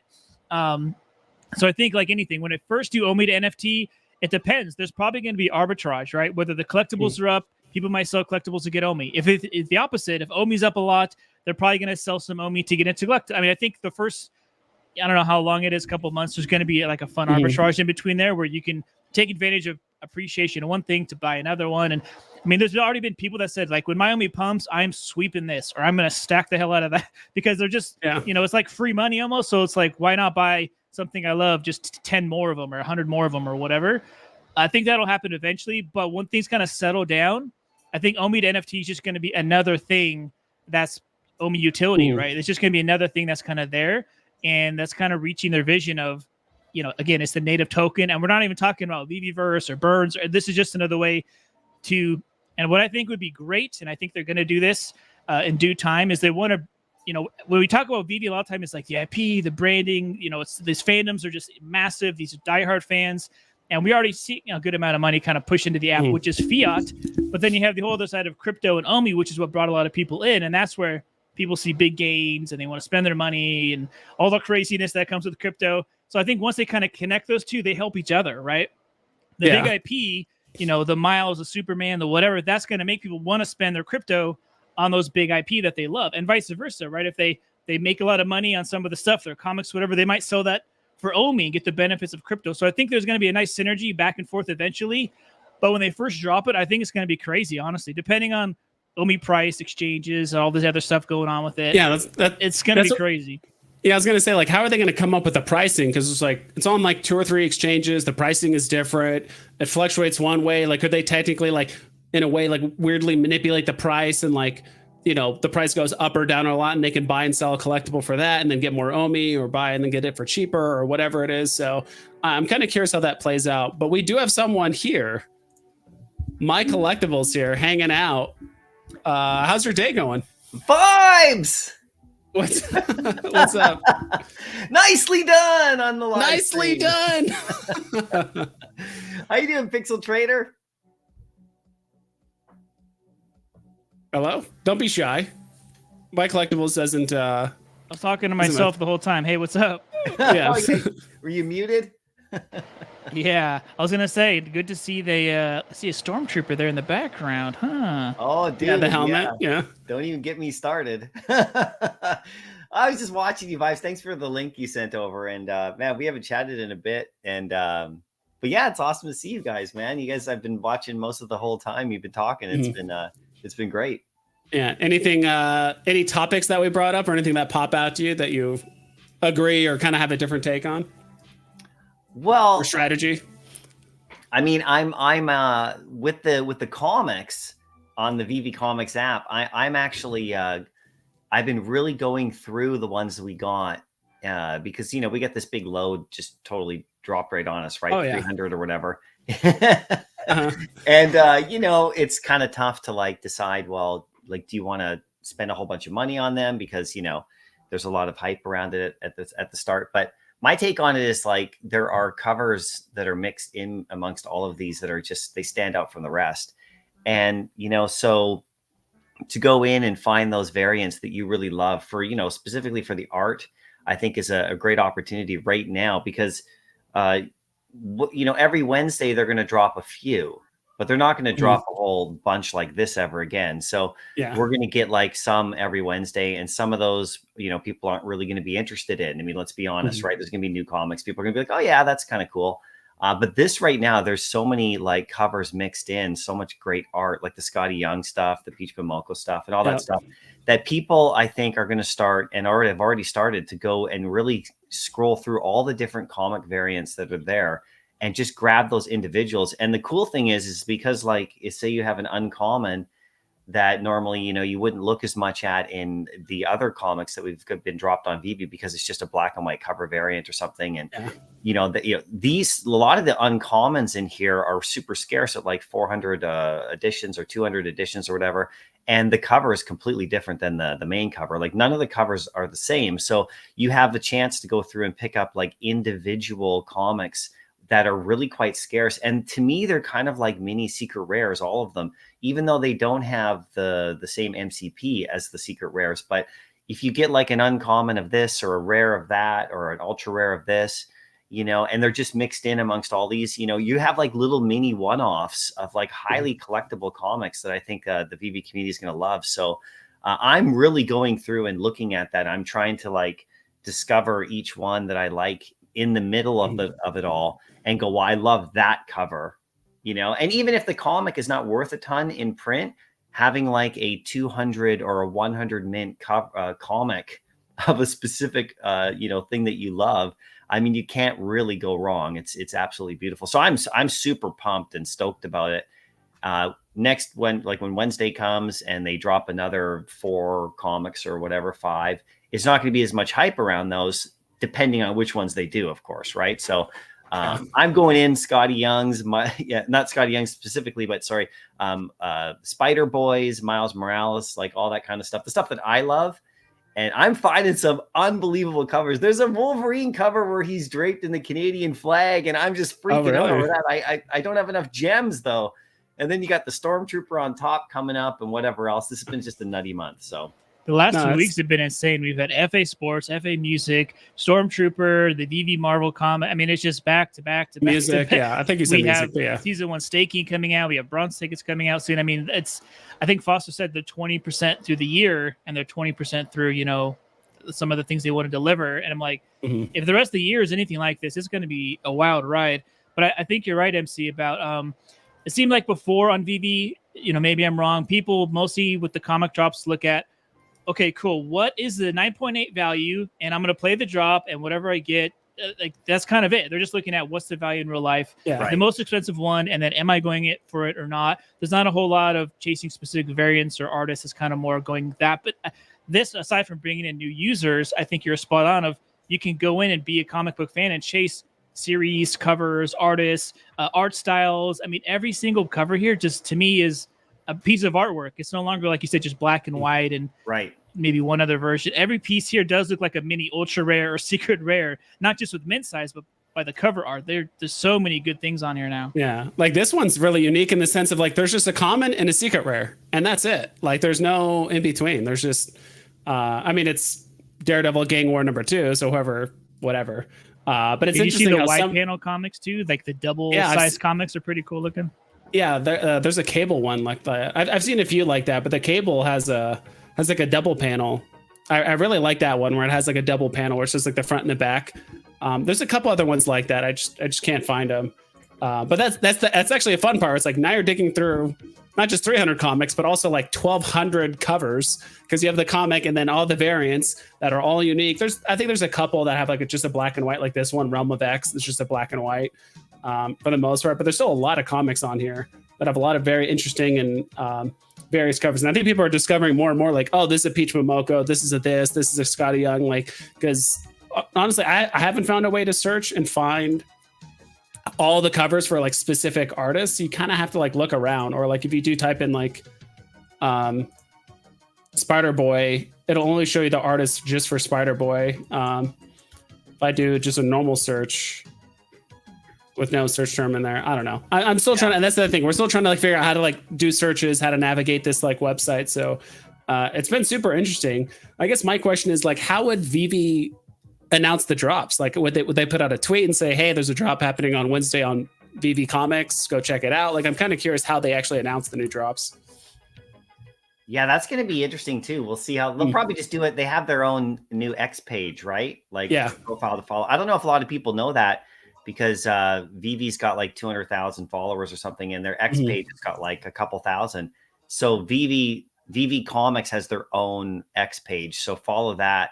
That's probably where they're going to announce everything, and they'll probably just double it up on Veve itself, right? But yeah, I mean, like you get all of these comics. Some of these variants are good value, like worth a decent amount in the real world, like in print. Like some of these are the most rare variants you can get, and that's also like part of the discovery process here, is to figure out which ones in print are worth a ton and would be worthwhile going after, out of all of these that got dropped, even just for that reason alone, that spec flip market, but the scarcity on some of this stuff is so cool. It doesn't mean you have to own it all. I mean, I'm not selling any grails. Like I'm not selling Amazing Fantasies or anything like that to go after any of these comics. I've been just trying to acquire some of the best ones I can get. And the other beautiful thing about this whole Veve Comics thing is that the MCP opportunity here is absolutely massive as well, because think about if you're going after some of these comics, these rare variants or whatever that have 200 editions, but they're sitting at 8 gems or 10 gems right now, because there's a bunch like that you can go through and find. And, it's going to continue to go that way. You're going to get like scarce comics that give you good MCP for pretty cheap prices with great cover art. I mean, I don't know what else you could ask for aside from just going into the big library of Veve stuff that they dropped and just piling up, nonstop uncommons on a Copper Age book, which is pretty cool. But like, this is a funner way to do MCP in just that alone. Like I sold some of my cheaper rare comics that I collected for MCP over the last couple of months, like in the last day or so here, just a few, right? Just so I could get some of the new comics that came, because the cover art is so much better. And I like looking at it in my vault. Like if I have like a Miles Morales, or like a, Scott, like a Scotty Young cover of something that, those Scotty Youngs are different. Those ones are more valuable, but like a Spider Boy, like one of like Spider Boy issue number, 3 or something. The rare on that one's like, just under 20 gems, beautiful cover. It's got like him just flipping upside down, as opposed to me owning like something else, like one of the cheaper rares that exists in Veve, right, from one of the bigger comic runs we've already gotten. So I've made some of those choices, but I'm not selling any of the grails. In fact, the grails are, to me, even more important now. Like, I don't want to tell people what to do about that, but I wouldn't be selling like your X-Men ones and your Amazing Fantasies and your Fantastic Fours and like all these crazy Silver Age things. Just unless you have stacks of them, of course, right? But I mean, I wouldn't be liquefying those to go after these. But that Spider Boy, like, so the Spider Boy comics on this one, specifically number 1, the Ultimate Spider-Man number 1, the Superior Spider-Man number 1. I mean, these guys, these are like these are no joke. Like, you look at the prices on them. I know that we're still trying to figure out if we can buy them in the store still, about the quantity, right? Because we're trying to figure that out, because they're showing reserved all the time. But these are no joke. Even if all of them sell out, there's a ton of value in those, because they're so scarce. So I think you can see the community's really like gobbled those up. You can see the floors on them. I'm not sure if you go in and start buying the floors right now in the Veve app. I did buy Spider Boy 1 common like on Veve for about 40 gems, because that was one variant I couldn't get. Like, it was reserved in the store. So I went into the Veve market and bought Spider Boy 1. But I already landed the ultra rare, and I'd landed, in the first day. Yeah. So I'm pretty happy. So and the Ultimate Spider-Man 1, that comic cover is so amazing. I need that uncommon, which has got the black suit. I mean, I just have to have that. And it's like 60 gems right now. So I'm trying to be as patient as I can because I landed the common and I landed the rare, but I want that uncommon. And I don't care that it's an uncommon because to me, it's like a little mini, like it's its own thing. It's not like previous uncommons that we've gotten where nobody cares about the uncommon. This one to me is like its own unique cover that I need to have, and because I'm just, I'm just all about that. Yeah, you're a huge fan of like the black suit Spider-Man. So I think that's like if anyone's watched more than a couple streams of yours or videos, they know you're a black suit fan. Which I noticed that for some reason this one, the comment through the rare, they're all like 60 gems. Like right now, for some reason on this one, because this is the Spider-Man. It's like Peter Parker, then black suit, then Ben Reilly, then Miguel O'Hara, then the secret rare, whichever one this is. But I don't know, it's been a ton of fun so far. I did get, based on your video, my collectibles, I was going after the Amazing Spider-Man 25, and I did get the black suit cover. Ultra rare. So I did get that one. But I was like, man, Spider-Boy sold out. Ultimate Spider-Man 1 is sold out. I was like, what do I buy? And I was asking somebody, and they're like, "Oh, watch my collectibles video." So I put it, of course, ×2 speed. I watched through the whole thing, and I'm like, "Okay, maybe I'll try this one," because all the other ones you recommended, most of them were like sold out. So I was like, "All right, I can't get those." Went for one. I got the common. I was like, I'll go for another one. I got the ultra rare. I'm like, thank God. I know, but it's a cool cover, and I really actually used it on this thumbnail. I was like, all right, I'll kind of crop everything else up, put it on the cover, and I really like the cover on this one. But I think you're right. They nailed the edition sizes right. I think 1,000 is the perfect sweet spot. It's a newer comic. They're all rare. They all look good. Having a bunch of sub 41s in there too. People are getting 20s and 30s. So this was a lot thrown at us, but I think it definitely makes it more fun. And I'm kind of trying to be patient because, like you said, I'm going down the rabbit hole of these covers, and like I love this Miles cover and this other Miles cover and this. They all look like ultra rares, and it's exciting. I think we're already now like, okay, now what's next? Now Wednesday, what are you dropping? Next Wednesday, what are you dropping? I want to get on the next one. Yeah, and do you think this will replace the comic drops on Veve, or will we still have those in conjunction with these like? No, I was able to get just because of the round table that I did, and that's the first time ever that Veve contacted me before the comic drop and said, we really love to do a round table. We want everyone to hear from the beta testers. And that was super cool. So they messaged me, which is the first time that's ever happened. Vibes, we've talked a lot, and I was super honored to do it. So I got the beta testers, and I found out I think we all know, but it's confirmed. Like we're not going to get, we're going to get the Silver Age stuff is going to keep happening on Veve itself, and we're not going to probably get one in for about a month. I know the Tarzan's coming out, but that's not a Marvel comic. So we're not going to get any Marvel comic, apparently, Silver Age, any old school ones for about a month or so while they let us play around with the new Veve comics, the modern stuff. The modern stuff will drop on the Veve Comics platform, and the older stuff, because, we still got Hulk 181 and all those like amazing. There's still tons of unbelievable comics to come. Those will come on Veve like normal. And so the people who are readers on the Marvel, on the Veve Comics, who are just doing the new stuff, hopefully they catch wind of like Hulk. They really have to leverage this, and they have to go like, okay, Hulk 181's coming out now. Everybody, you're enjoying the Reader app. You've started to kind of get in some new users here. By the way, if you want the Silver Age Grail, it's 1,000 editions, and it's Hulk 181. It's 1,000 editions. Dropping and we're all gonna freak out. I mean, like this is perfect for me. I mean, I love it. I love the synergy, right?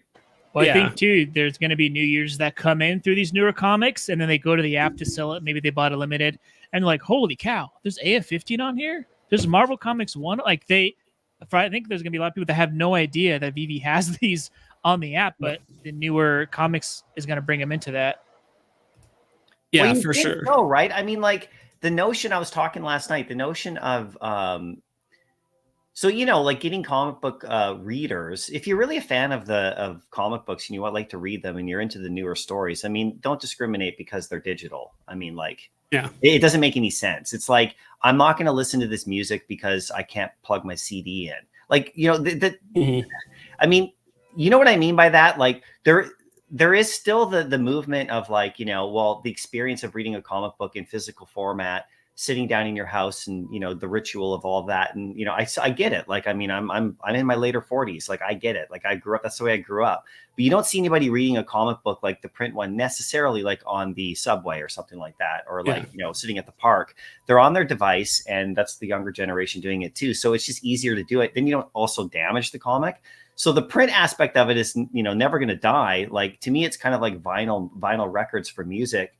People like the sound of listening to their favorite music on vinyl. That's why there's been a resurgence in that. And that's great, right? But they also are going to listen to the album on their phone while they're riding to going to work, or they're on the airplane or whatever. I mean, so, people should not should not want to like follow their favorite comics because they're digital. It's actually making it easier and better. And, so I just think that whole wave of that notion, there is the aspect of people being afraid who own like shops and stuff and vibes, like I was a shop owner. I owned my own comic shop for 6 years. So I totally get it. But you should embrace the digital side of things, because we're all going into the comic book shops now to match up our digitals with the physicals. Like, I think almost every person that is really into VV comics and is seeing these new ones, I've heard like, look, I'm hitting my comic shop because I want to grab a couple of these physicals that I now got on the VV comic reader, the new stuff, so I can display them in my house or have a copy. Like, it's literally, it has the opportunity to create customers of print. And I think that the people who are in print, the stores, that have already diversified with, selling like toys and games and all sorts of stuff to keep their doors open, because it's not just comics at those shops, right? They also should embrace the digital side of things, because like there's a ton of customers here waiting and, want to feel welcome to go in. Like, how many VV people bought comic books because of VV who had never bought a physical comic book before? I mean, we've heard hundreds and hundreds of cases of this just with our own user base. Oh yeah. So there's an opportunity that if I was a shop owner still, I wouldn't miss out on that. I'd try to like do both, promote both, and like really embrace the possibility of more eyes getting on these comics, especially from the younger generation, reading them on their phone. And hey, come in and get this variant in print that's beautiful that you can like have in your house. That's a piece of art. I mean, that's the narrative, instead of like, no, digital, no, digital. That, I think that's a very short-lived thing. And just like music and movies, that whole phenomenon 20 years ago, we saw how that rolled out. Yeah, because like my roommate, he was nice enough. He bought me. He knew I was into comics, so he bought me this random. If you guys can see that, I'll put myself.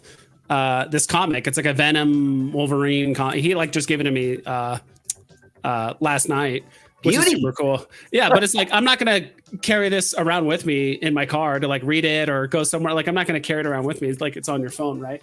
And I think one thing that a lot of comic book collectors could, comic book store owners should benefit. I try to always tell them that, hey, like I collect digital comics, but I'm here because of that. And I'm actually buying comics here because of the digital aspect.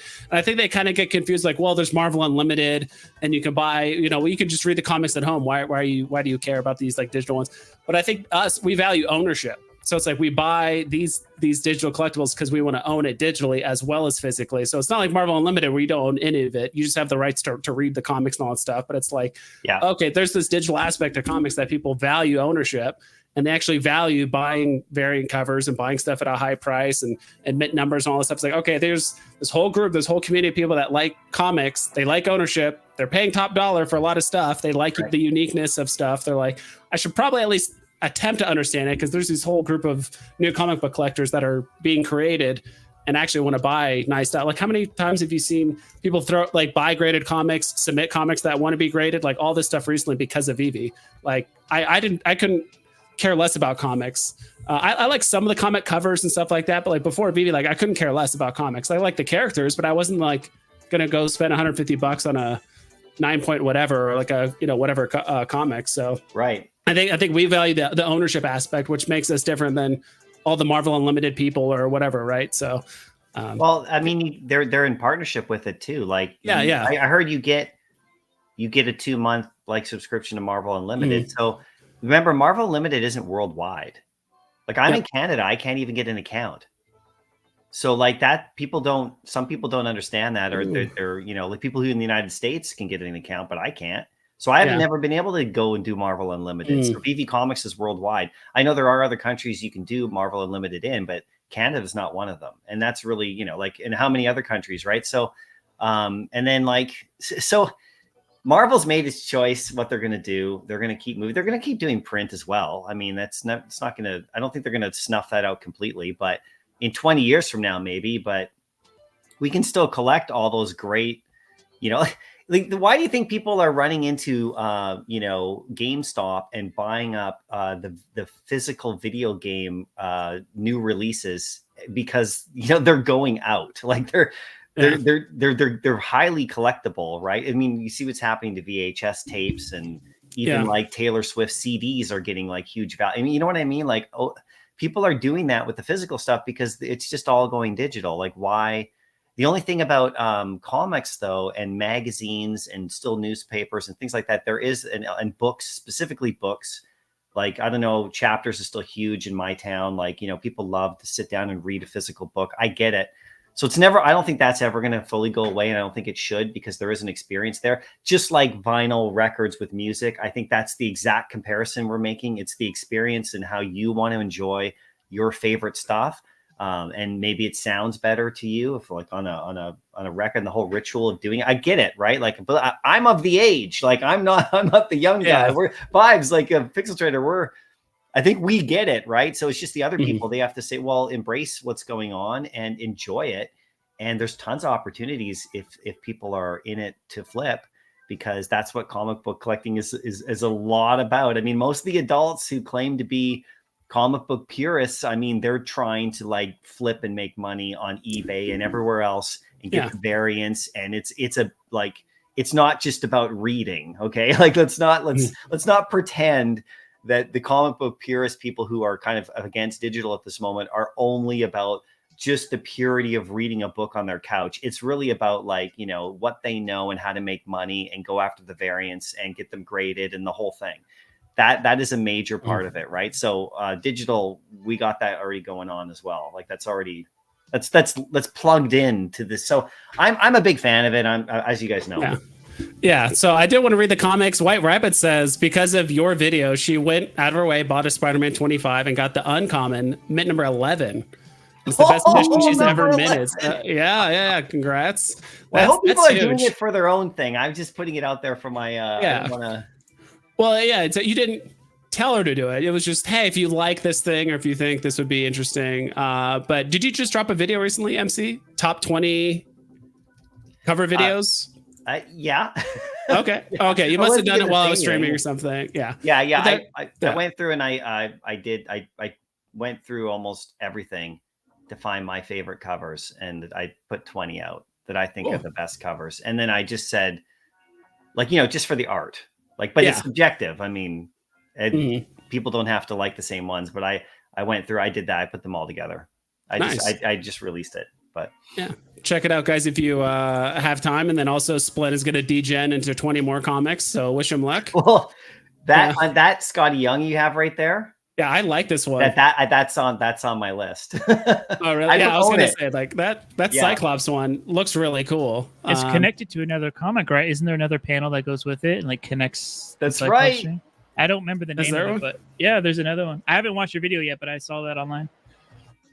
That is cool. Also, Slider says, reminds me of people who loved typewriters and didn't want to switch to PC back in the day. True. And then we got Eagle Eyes in here. It makes me so happy to see the community loving these comics. Thanks, Vibes, My Collectibles, and Pixel for this live, of course. Same Eagle Eyes that you had on your stream, right? Or the interview you had a week ago? Eagle on Discord. Yep, He's the Eagle. best. Man, they're planning tons of stuff too, right? Like, I'd love to hear all of what they're doing. Yeah. I got this. I got the heads up on the VV Comics thing because of the roundtable. I had to sign an NDA about it. I only knew a couple days ahead. But that's because we were coordinating, trying to get the interview together in the time. And I needed to do some research before I could actually host a roundtable. That's kind of a big thing about hosting a roundtable. You have to have some research first. And so so anyway, but that's all. I mean, I wish I knew, like, because the people who went down to that event who knows what they were talking about. Vibes, remember when we went to New York, you know, like we heard a few things, you know, nothing like specifically specific, but we heard some stuff when we were in New York, right? Because you're just around like the team. Yeah. And, you know, the drinks are flowing and sometimes people go, well, you better look out. But, you know, you don't hear anything exact, but I wonder what they were talking about. Because I know Sanjay, Mr. MC1 there, he came back and he was in my round table, right? And you know, he could have, I know those guys knew about this, the beta testers for the VV comics for like, I don't know, like 2 months or 3 months or something. And they had to listen to all these people say, you know, all the bad stuff. And they had no idea this was coming, and none of us did. And so could you imagine being somebody who's got, I don't know if I wouldn't even want to know, because then you just like, you can't say anything and you have to listen. You have to go to those spaces and hear these people come up and be all like, oh yeah, Vivi's not doing anything new, nothing's happening. And they're like, oh my God, like in a week, can I just Yeah, that's how it was with Corey. Remember we met Corey at the DCon. So it's 2022. No. Yeah, 2022. We met him at DCon, and he was already working at VV for I think like 4, 5, 6 months ish or whatever at that time. I remember talking to him, and you know, he made all very high quality videos on his own YouTube channel at the time. But I remember talking with him. You know, we're just kind of shooting the shit, and then we were talking, and he was like, "Yeah, I was excited about VV before." He's like, "I'm really excited now, and there's a lot of very good stuff coming. So just be ready." And yeah, he didn't say anything specific, obviously, but he was just like, yeah, I was excited, but like now that he kind of sees the roadmap and kind of sees like the things they got set up and the partnerships and this thing and this utility, like he's like, yeah, I'm super excited. So it's kind of awesome to talk to the team members and kind of get an idea of kind of how excited they are for drops. And like they can't say anything. It's like, oh, we're gonna get this FA, this and that, and this collectible, we're gonna craft this and burn that, like, but they can't say anything until it happens, right? Well, that's Foster too. Now, if you listen to Foster talk, he knows so much. You can just see the excitement in him, but he's like, he can't leak anything. He has to keep his mouth closed and bite his tongue, but you can see the excitement in there. And he constantly says, we're delivering behind the scenes. I'm very, you know, optimistic about like you can tell he wants to spill all the goodies, but he can't. So to me, it's fun to watch that. And it's got to be hard to bite your tongue for these beta testers and these other people who they know what's coming, but they got to just kind of keep their head up. And you know, my collectibles is smiling. There's some he knows. He's got to be in some sort of. What, did you get? Yeah, did you get beta access for VeVeVerse? I think that's like. Well, I did actually get into the VeVeVerse like about a week and a half ago. And because of all the stuff that's happened, I haven't had a chance to really dive in, although I've gone in there and played around. But I'm in the chat. There's a chat. But yeah, I wasn't one of the early ones. I mean, you know, so I'm in the VeVeVerse right now and just starting to play around just in my, you know, own home showroom thing. You know, we've seen people post, you know, pictures and images in some of the videos and stuff. It's, you know, it's not that much different than that, right? It's just it's pretty cool what you can do. So that's my next thing is like, because as soon as I got in, right, like a few days later, they dropped VV comics. So like, you know, I'm like, no, I haven't had a chance to play around in the vault in there yet, but no, man, like I like being, the funny thing is I like being on this side of things, because I've always been on this side of Vibes. We've talked a ton, Pixel Trailer, you know, like I love when stuff gets announced, right? The only thing is I mean, you want to know, but having the knowledge, like, think about this, when they were making these VV comics, right? The whole website. So let's talk about the guy, the team that was actually digitizing these comics, these new comics. Okay. Now there's ones coming up on Wednesday that have not even reached print yet. So could you like, there are people who are working at VV who know the stories before the people publicly can do, before the comics even released. That's crazy. And so imagine the NDA you have to sign on that. Like they can't, like it could be some, like in a month from now, there could be some critical comic book issue with some big giant turn of events. It's like knowing the MCU's plot before, and you know how they go crazy in the movies about, like, I'm guessing these actors, they don't, I mean, remember we heard all the way back to Mark Hamill with Luke. He didn't even know the whole thing about the Vader father thing until literally like the last second, and that was like 1980, right? I mean, Marvel, like today, I mean, like, so imagine like knowing all of that if you're a big fan, like, but so I don't want to know that some of that stuff because I want to open up my phone like you guys and like the rest of us, like we always have like me and like to see like an announcement like the stormtroopers. I mean, that's just amazing. Where was I on that?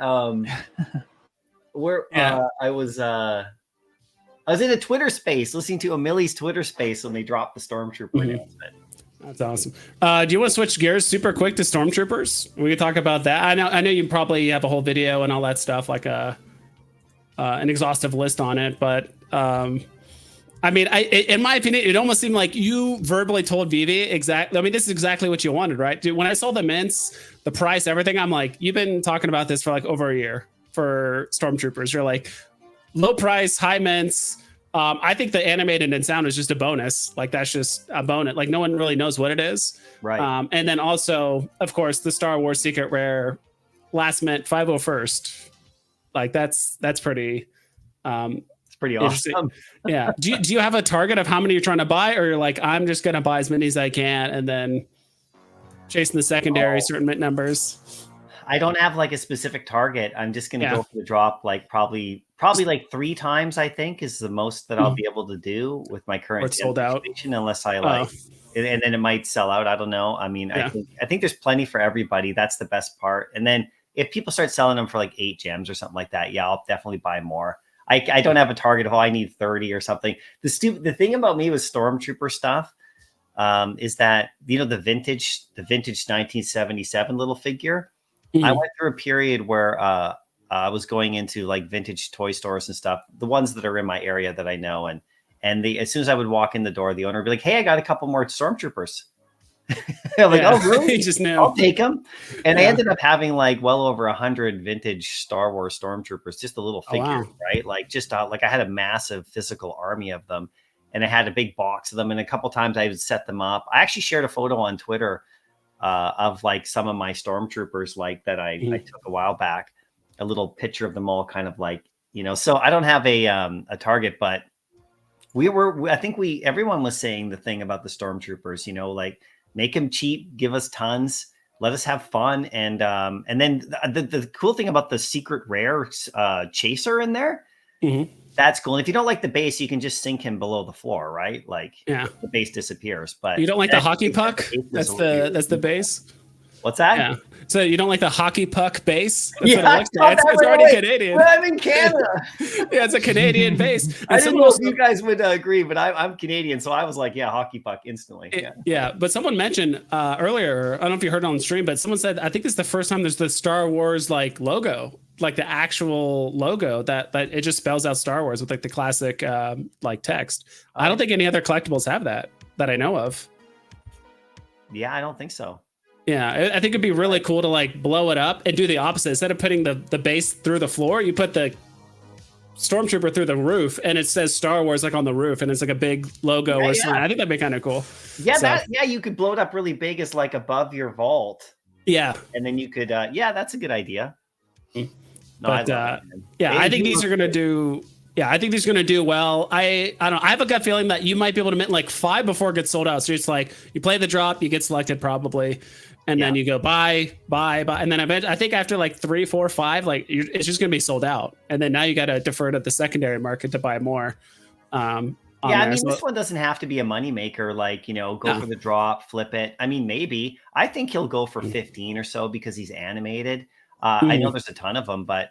I think somewhere in that range, she'll probably build 15 gems, like when it's all said and done. Because people are going to buy people are going to buy tons. Some people aren't going to buy much, but people are going to buy like 20, 30, like, in the aftermarket or whatever. So I think he'll probably, I'm just guessing. I mean, I don't know. But the fact that he's animated though, with sound, he'll probably do a biker scout thing, look around or something, I guess. Or maybe he'll even shoot. Maybe he'll shoot his blaster. I mean, if he was just stationary standing there like Boba Fett's like uncommon, then I don't think, but the fact that he's animated, you can have a whole horde of them doing whatever they're doing. Like if they're just biker scouting, like just kind of looking around, and you have like a whole crowd of them, that I don't know, that to me is like amazingly fun. And the biker scouts like 30 gems or something right now, right? If he's like 12 or 15 or 8, I mean, it's just endless fun. Oh yeah, and so I mean, look at my helmet.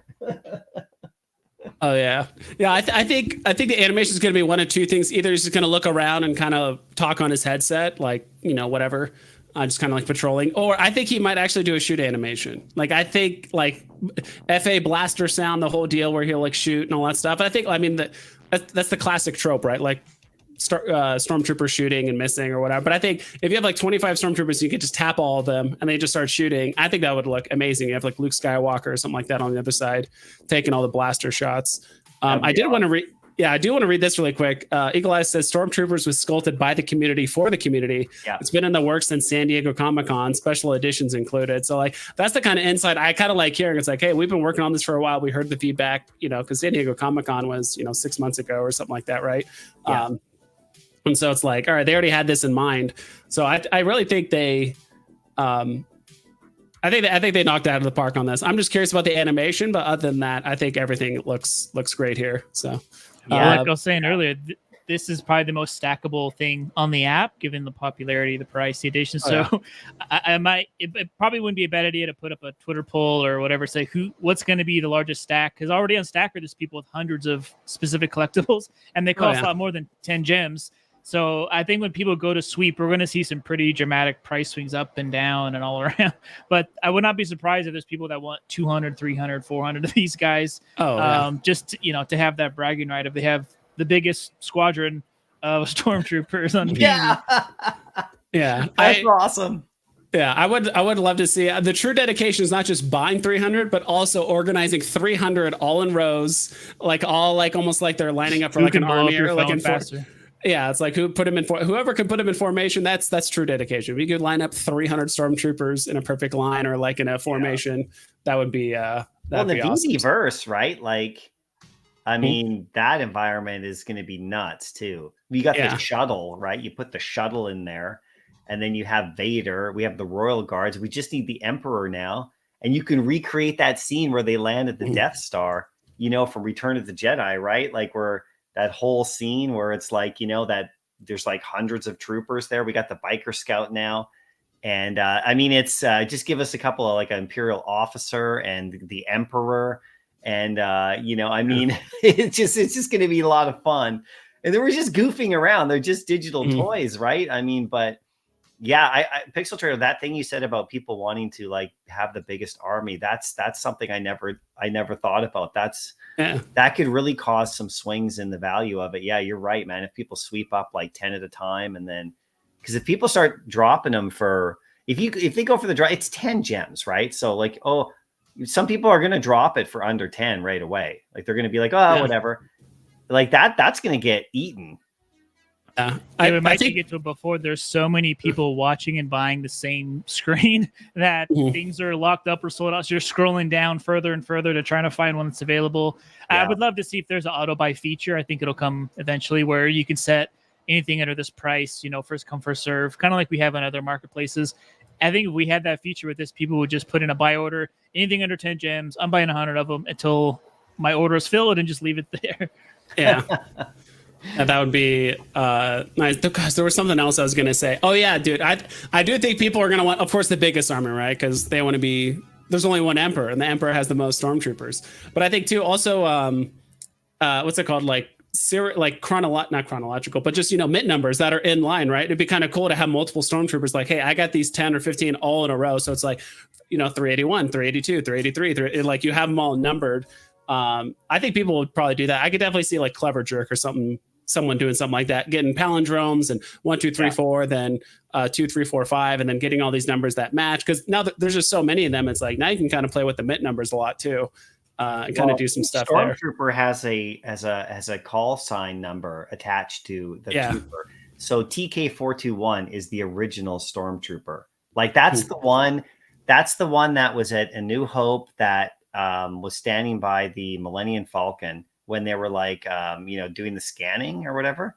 And he said he had a little line in TK421. So there's mint numbers you want. Like if you can get him, because that's even bigger to me, to a Stormtrooper fan, than like the 501. Like the 501 is going to be a really cool mid number, of course, but the 421 is like that's the first Stormtrooper that actually was named in a movie. Okay. And so that's TK421. So when I have my Stormtrooper helmet here and I'm in the 501st Legion, right? Like I'm a member of, I'm a real world trooper with my costume, right? I have my own number, right? I have my own TK number.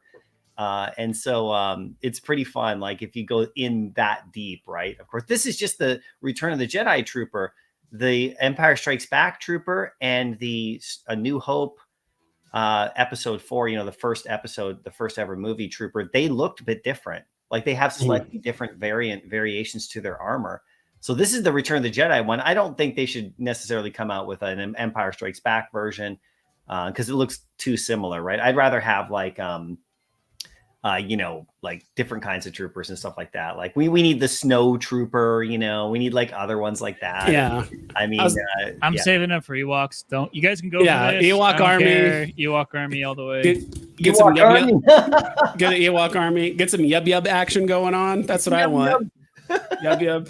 So I thought this was going to have some sort of integration with like the ATST, and then if we get the AT, we get the snow trooper to like pilot it as well. I think that'd be kind of cool. So I thought, the ATST is piloted by the piloted by the ATST.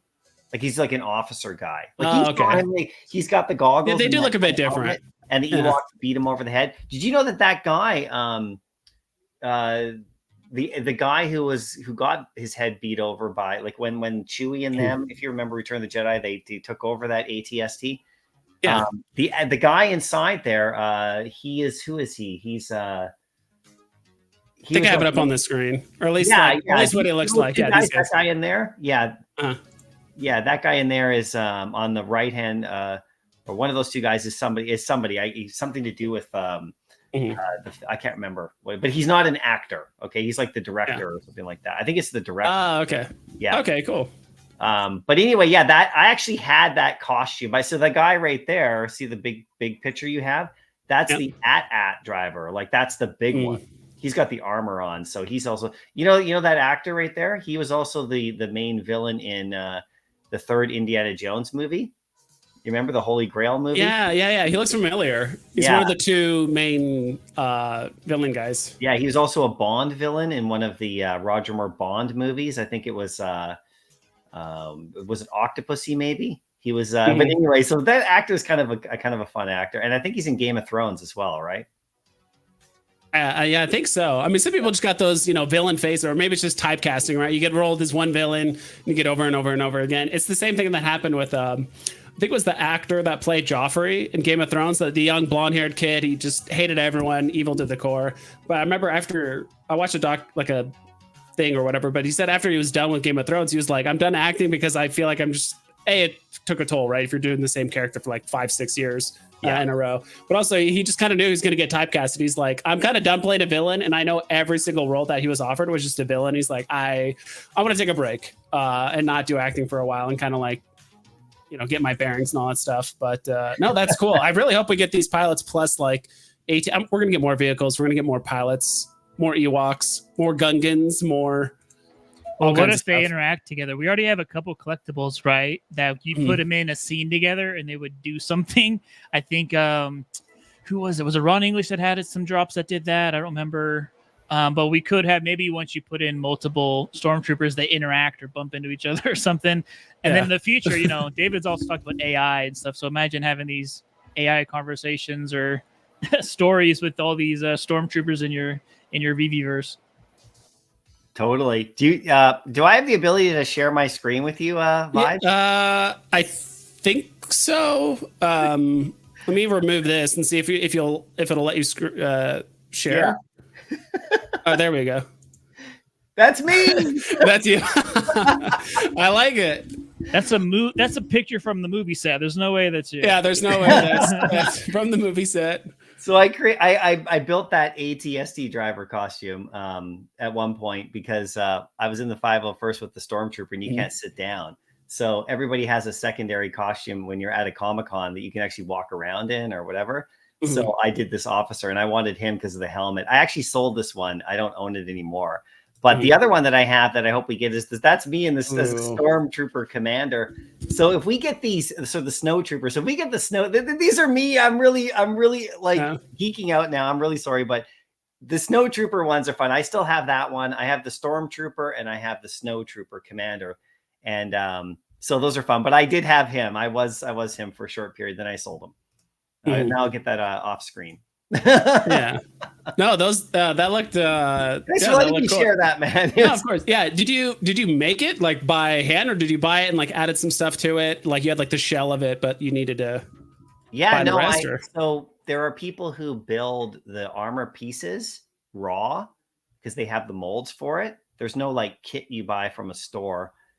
So yeah, you have to like build it. So you buy like the flight suits and the boots and the gloves and all this different stuff, the gauntlet, everything separately and all the parts and pieces, because there's different people, not companies, that make that stuff. And then yeah, you construct it, build it, fit it for yourself, adjust it, and then you have to submit all these photos to get approval. And if it's screen accurate, there's certain levels of screen accuracy. If it doesn't meet the requirements of being screen accurate to the movie, then you don't get accepted. Oh, wow. So there's always like a vetting process, like how screen accurate is this? Yeah, there's a vetting process. And you can go like, there's different levels because there's people who are like insane kind of like prop builders or set builders, people who are like pros at this kind of stuff, who go like we're talking to the next, like we take the helmet off, inside it's all electronic and stuff. There's all like, and for me, the inside of my helmet's pretty like, it's like got a thing to put on your head so it doesn't hurt your head. There's no like electronics and wires and like breathing things in there. But some people who go Vader, they go like beyond, it's like the real, it's amazing. Right. So I built those. Yeah.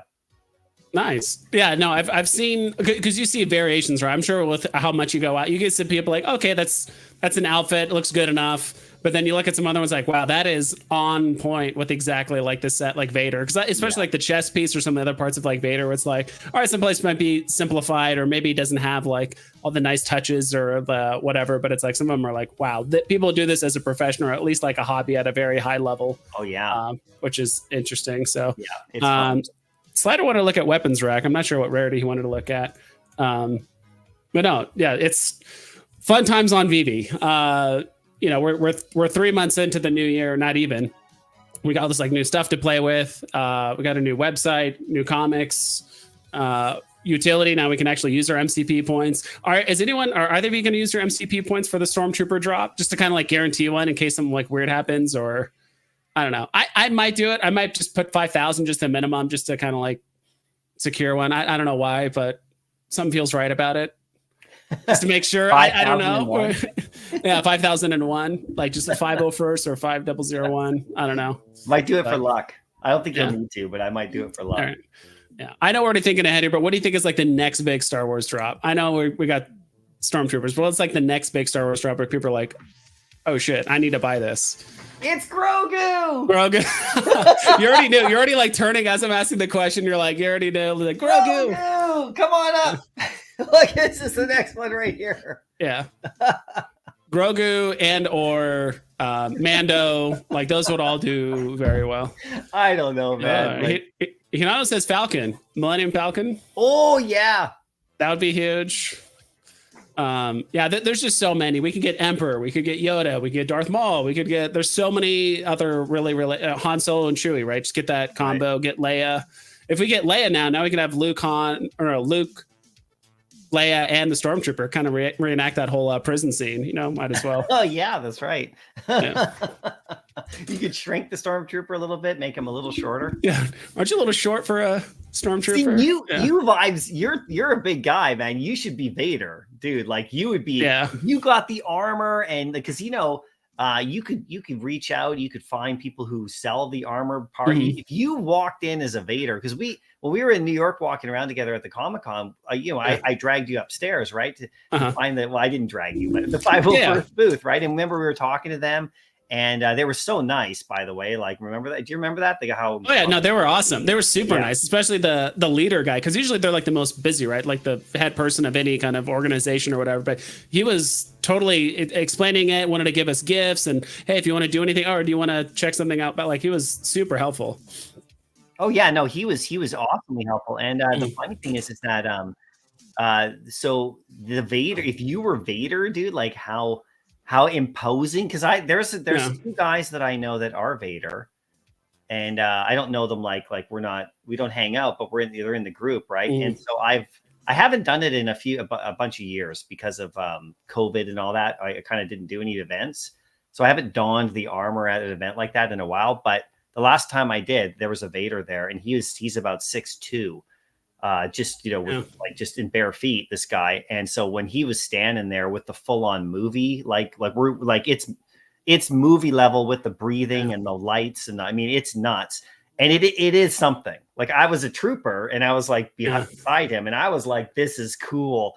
And I was in my helmet, so no one, like, I'm just standing there like at the booth. So people, they come up, they take photos, they donate money. There's always like a charitable cause, right? That's what the whole thing's about. So we're in the booth, like, and people come up and get their photo taken with Vader. And I'm just kind of like a trooper on the side now. Yeah. And he was just like, I was pretty in awe. And he's also a guy I know that did a Chewie, and it was like movie screen accurate Chewie with the mouth moving and the growl. Like, I don't even know how they do it to some of these guys, but yeah, you'd be you could pull it off. Yeah, I think like the perfect height for Vader would be like 6'4". But if I wore like platformers, because Vader could wear like platformers that give me like 1.5 inches, and I would probably be like 6'4" at that point. I just feel like it'd be miserable with like the huge outfit, multiple layers and plastic. Like, I feel like I would get hot so quickly. I could do Darth Maul. I'm already like halfway there, just go with just add little horns and the paint. I'm already halfway there. Just gonna catch up with chat here. Yeah, I have to actually go because I have family visiting, but I'm just gonna keep watching you guys. But yeah, anything you want to say or whatever kind of before you head out, or any last thoughts? Oh, I don't know. I'm just having a blast. I mean, the last bunch of days have been so fun. This last couple of weeks have been just so fun, and it's really cool to see the advancements, And we hope it brings more people, because I think I just want to share this party with everybody. It's just a ton of fun, the comics and stuff, and whatever drops are coming up with. They seem to be really kind of like. Even the drop today, we didn't even talk about it. I mean, I didn't go for it, but when I looked at them I've seen people posting how they're animated, they look amazing. Like the Secret Rare today looks unbelievable. The quality. Oh yeah. So you can see that the level is just increasing with this company, and it's just so fun to watch. So I don't know. I just wanted to come on and say hi, and Pixel. No, you too, man. Like you guys are the best. Yeah, so I was gonna say, it's been good to see you active in spaces too. Usually I'm just there kind of listening, but it's good to hear to come up to the top and give your thoughts and ideas. And spaces have been kind of crazy lately, so I think it's good to bring in different perspectives, but also hear from people who are deep in the community, been around, seen a lot, done a lot. So yeah, it's exciting. I can't wait to see together. I'm sorry for that loud noise, dude. I did not know this thing yelled. I did not know that. That is insane. Sorry, hold on. Right. Let me click it one more. Get ready. Let me click it one more time. Will it roar? That is crazy. It's pretty cool, right? No, that's awesome. But a tribute drop to the late great Frank. I mean, it's so cool. Yeah, that is awesome. That actually kind of startled me for a second. Talk to you guys later. Yeah, no, thanks for stopping by, and thanks for hanging out, dude. I hope you have a good rest of the day. Yeah, and Vibes, I sent you a link or two to my lives here and there. I have to DM you to get your schedule so I know when you're available, because I'd love to have you come on too, man. And Pixel Trader, you too, man. I should share the link around a bit. Usually when I go, I just start ranting and raving because it's so funny. It's so funny. Like, stormtroopers. Yeah, how can you not? So you're not going to have any breaks, MC. I think this whole year is going to be crazy. So rest while you can. There's going to be a lot going on. I know. Okay, I'll be watching, guys. Cheers. All right, see ya. Perfect. Eagle, if you're here, I was going to say real quick, I'm trying to add you, Eagle, but it says I can't add you. You can't add me. I also can't DM you. So I'm not sure how to. I got to change something on Discord real quick, but sorry. Go ahead, Vibes. No. Well, Eagle says he wants Jar. I'm going to catch up with Chad a bit. So the interactive with the other. No, it's interactive with the other character he made. Yep. Falcon, Death Star, Jar Jar, Osmond Collects. Dude, thanks for stopping by. What's up? I would go ham on Jar Jar. Would be sweet if your Vader can control the stormtroopers. That would be awesome. Mandalorian would be great. Star Destroyers. Razor Crest. At first, I was like, Razor Quest? What? Razor Crest and Ghost would be cool. Love the vehicles. Fark says, how are you guys doing? What is the stacker app tool you're using? Here, let me link it down below. Copy and paste it down in chat.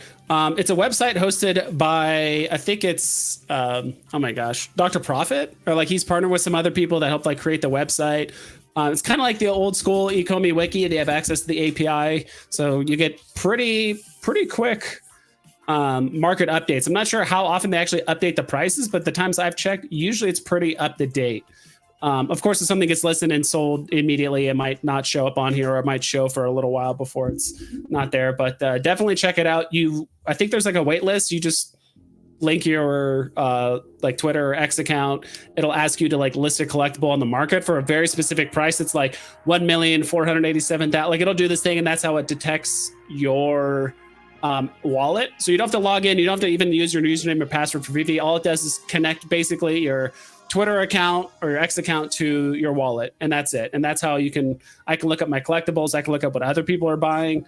I can look at like price updates. So it's a really, really cool thing. And there's also leaderboards too, so you can figure out who has the most golden moments.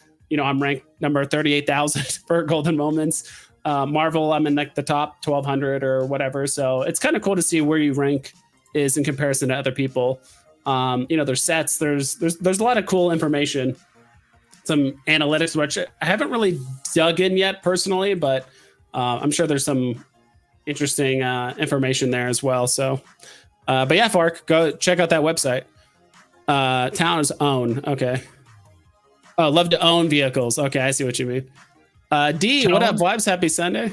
Tone? Why not tone it? Happy St. Pat. Is today St. Patrick's Day? It is. I did not know. Yeah. St. Patrick's Day. Is that today? I did not know. So I'm sure there's people out right now getting thoroughly trashed, and that's their thing. Hey, Pixel AMC chat D, and then there's my link. So, cool. Yeah, I'll probably head off here in probably like 10, 12 minutes. Probably get like 1:30 my time, because we've been streaming for over 2 hours at this point. It's kind of snuck up on me. But yeah, anything else you kind of wanted to talk about or go over, like on Veve or some of your strategies? It sounds like Eagle. I would love to talk to Eagle to get VeVeVerse access. I don't know, Pixel, you were saying you have a pretty high-end PC and you wanted to kind of test that out. Yeah, I mean, you two built, I think, semi-recently a new computer, but I built pretty much a top-of-the-line computer for consumer, or for, regular consumer grade. What is it, 4090, pretty much the highest, and everything else. It's mining stuff when I'm not using it. So yeah. I figured if they want someone with a high-end computer to push it and play with it, who has a little bit of experience with mapping or low-end 3D modeling, I've done a little bit of that. So I think whenever I get it. But yeah, I'll try to connect with them. Yeah, it'd be cool to get access to that at the same time. I'm like, I wonder if and that's something I was going to ask MC before he took off, was like, he hasn't really experimented with the VeVeVerse because he's been busy with real life and then also the whole new Veve comics, right? But I'm curious to see if anyone's like not vision, but their strategy change a little bit now that they're exposed to VeVeVerse. Or do you buy different collectibles? Or are you selling off some stuff that doesn't present very well? Like, I'm kind of curious to see how people react, like once they do get VeVeVerse access. Like, do they sell some stuff? Do they buy things? Because that was like the Stark Tower, right? Before, like, it was way below retail. I think it was going for like 12 gems at one point. I think the box price was like 30 or something. I don't remember the exact pricing.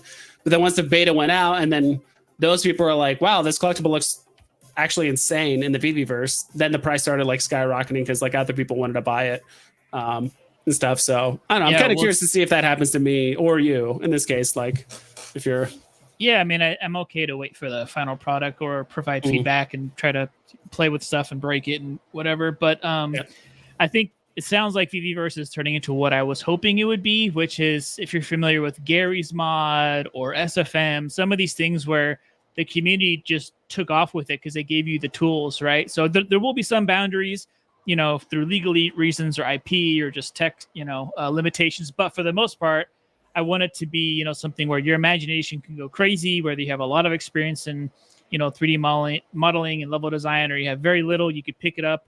And if you want to put in the time to learn the basics, you can make amazing things, because SFM is Source Filmmaker, right? So they unlocked all the models, sprites, skyboxes, particle effects, sound effects, right? They just said, hey, here's all the tools, have fun. And some of the most viral videos on YouTube's for gaming are from Source Filmmaker. We're talking like hundreds of millions, billions of views from just community members making cool stuff with the tools that they just allowed people to play with. Same with Gary's Mod. Gary's Mod is huge. You can think about Minecraft and all these ways to just kind of unlock the fun and creativity of the community, right? And so it sounds like that's what VeVeVerse is, when you could make basic shapes and texture them and play with lighting and all that stuff. I mean, that I think would be the coolest thing, is again, kind of unlock the power of the creativity and talent of the community to make almost anything and everything you can imagine, let alone there'll be mini games and probably some coding and scripting you can do too. But yeah, I'll see what happens here. But I want to, if I can get beta or whatever, that's cool. I'll help you out too if you're going to get it as well. If I get it, I'll help you get it, I should say. All right, I appreciate that. I was just kind of taking a look at the comics here or anything like that. But I'll probably head up pretty soon. If anyone has any like burning questions or topics or anything you guys want to have us cover before we jump off, just let me know down in the comments. But yeah, like I don't know. I spent a decent amount on the comics when they dropped, like the VV comics, right on Thursday. Was it Thursday or Wednesday that it dropped?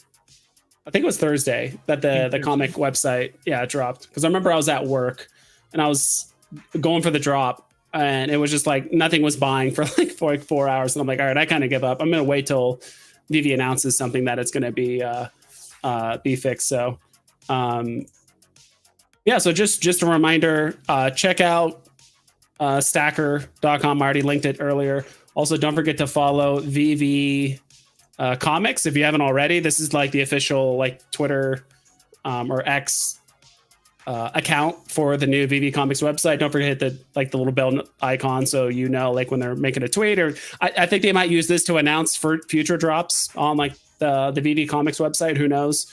I'm kind of curious to see how that pans out. So I would definitely follow this as well. So cool. Yeah. Anything else to touch upon? I think I'm gonna head off. No one has any questions. So. No, not. I mean, we didn't really talk about Omi too much. We can always do that another time. Only thing I didn't talk about a whole lot is season 1 staking for Omi is ending in 2 weeks, something like that. And so we should get an announcement pretty soon about bronze tickets, maybe a drop, utility, and all the other stuff. So that's a whole another aspect of that we haven't been able to do anything with yet. But now your MCP points, your staking Omi, and all this stuff's going to come into play. So we might see a pretty a kick-ass drop coming up pretty soon, because I would assume they would time it the something soon after the staking with tickets. And I have a whole game plan. We'll see what happens, but I think I'll stack bronze tickets and then try to stack gold tickets, and then see where it goes. But it's going to be another new thing in the app that's going to be pretty cool, I think, is rewarding people who staked, but also the gamification of bronze tickets and drops and points and stuff. Nice. I'll cover real quick which comics I got, and then we'll kind of end the stream. I just bought, just the ones that you see here. So it's like the What If, Venom, Amazing Spider-Man. I got super lucky with the Amazing Spider-Man 25. I bought 2, so I got 1 common and then 1 ultra rare, which has like the classic AF-15 cover. I just bought God's 1. I couldn't buy Spider-Boy number 1 because they were all sold out, but I did get 2, 3, 4. I actually ended up getting the rare on the Spider-Boy number 2, which I do like the cover, as like Spider-Man and the Spider-Boy, X-Men 29. There's a couple other ones I might buy in the secondary. Like there's literally one I just saw. It's this one, Miguel O'Hara. This Wolverine one actually looks pretty cool. There's so many cool covers. It's there's a lot of like really cool. There's a lot of really lower, cool covers. If the prices were lower on some of these, I would definitely be buying them frenzy. But I'm kind of like you, like kind of waiting to see if more are delivered. Yeah. So and that's the thing that I'm a little hesitant on is that we could get more. The rest of these essentially released. So as you can see here for the Miguel O'Hara Spider-Man 2099, these could be all delivered, but a lot of the comics that say sold out still haven't been delivered. There's a lot of people that have said openly on this stream or like in chat, like, hey, I bought 100 comics. I don't even have half of them yet, waiting for the rest to get delivered. So we'll see. So Tucson, thanks for stopping by. I feel like you always catch like the end of the stream. I try to, we've been streaming for about 2.5 hours right now. So hopefully you can rewatch it, but see here. And then Eagle says, later, guys, just want to say we hear and see everything. The collectors in our community is our number one priority. Reach us to us on the Discord for any feedback. I got you, VeVeVerse vibes. Dude, thank you so much. Yeah. So I need to spend more time on Discord. I'm not like against Discord. It's just, I think I was in so many groups. Like initially when I was on like the VV Discord, I wasn't in that many Discords, so I was kind of hanging out there a lot, chatting with people. But I'm in so many like Discord groups, it's hard to keep up. So I kind of got to the point where I'm like, all right, forget it. I'll be kind of active on like a couple, and like that's it, not even. But yeah, I do need to hang out in the VV Discord more and get feedback, say what's up to the community, maybe join the D&D section. I do like D&D and kind of hang out there for a bit. So we'll see. But thank you so much, Eagle Eyes, for stopping by. Dude, I'd love to have you on sometime. Just hang out. Just talk about whatever. The thing is, Vibes, now you're going to be like everyone else, biting your tongue. Tell us anything. Tell us something. And you're like, I have access. I can't. I signed the thing. I don't want to go to jail. I don't want anything to happen. Just all I can say is just, Toby's pretty low right now. That's all I'm saying. Toby's pretty low. Like just Electra, Electra, saying the mints.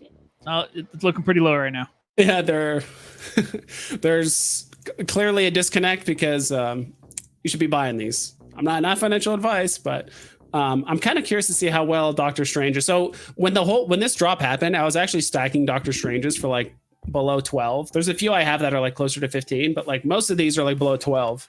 That glow right is so cool. I already know what I'm going to do. I'm going to add, if I can use a colored light or a colored entity on each side of that, like in a room, and have it glowing with, I don't know, he's in space or flying on an asteroid or something. And the glowing effect is really cool. Yeah. Yeah, I do like the that glowing effect a lot. There's one of these I bought for like 10. Like super cheap. Yeah, I bought this one for 10. I got a couple for 10, and I knew everyone was focusing on Black Panther and like some other stuff. I'm like, bro, I'm stacking Doctor Stranges. I think I had 10 at one point. I sold 3 for like a small profit. But yeah, the rest I do like Doctor Strange, but I'm kind of more just flipping for gems. I'll probably keep a few of them, but let's see here. Sure, we'll do. Awesome. Yeah, I think that's the stream, guys. Pixel Trader, you got anything to say before we let these guys go degen into more VV comics or buy other stuff? No, thanks for the live stream. Hopefully we can do it more often. I think there's going to be plenty of news and plenty of things happening on a regular basis. So I don't know how often you're going to stream every week, every other week or whatever, but happy to jump on if you have specific topics. I know most time I'll talk about OMI and crypto and whatever, but happy to talk about VV2 and VeVeVerse or whatever. Yeah, you're infinitely more knowledgeable about like the crypto side than I am. I'm more familiar. You know a lot about VV. You're a master collector on VV. But for me, I'm just so in tune with the pricing. I look at stuff and I look at the Stacker website all the time. So I'm kind of familiar with like where the market's going, like the general sentiment, like what's up, what's down, all that. But it's always good to have your input. So yeah, dude, thank you so much, everyone, for stopping by. I'm putting a link into chat. That is there's no one streaming right now, so I can't tell you guys to go raid. But that is my collectibles video on his top 20 favorite like comic covers that he likes on VV Comics. So go check that out, like it, comment, all that fun stuff. So cool. Well, everyone, thanks for stopping by. Hope you have a good rest of the day. And please double and triple check all of your listings so you don't screw yourself over. And I'll catch you guys next time. Take care. Thanks. See ya.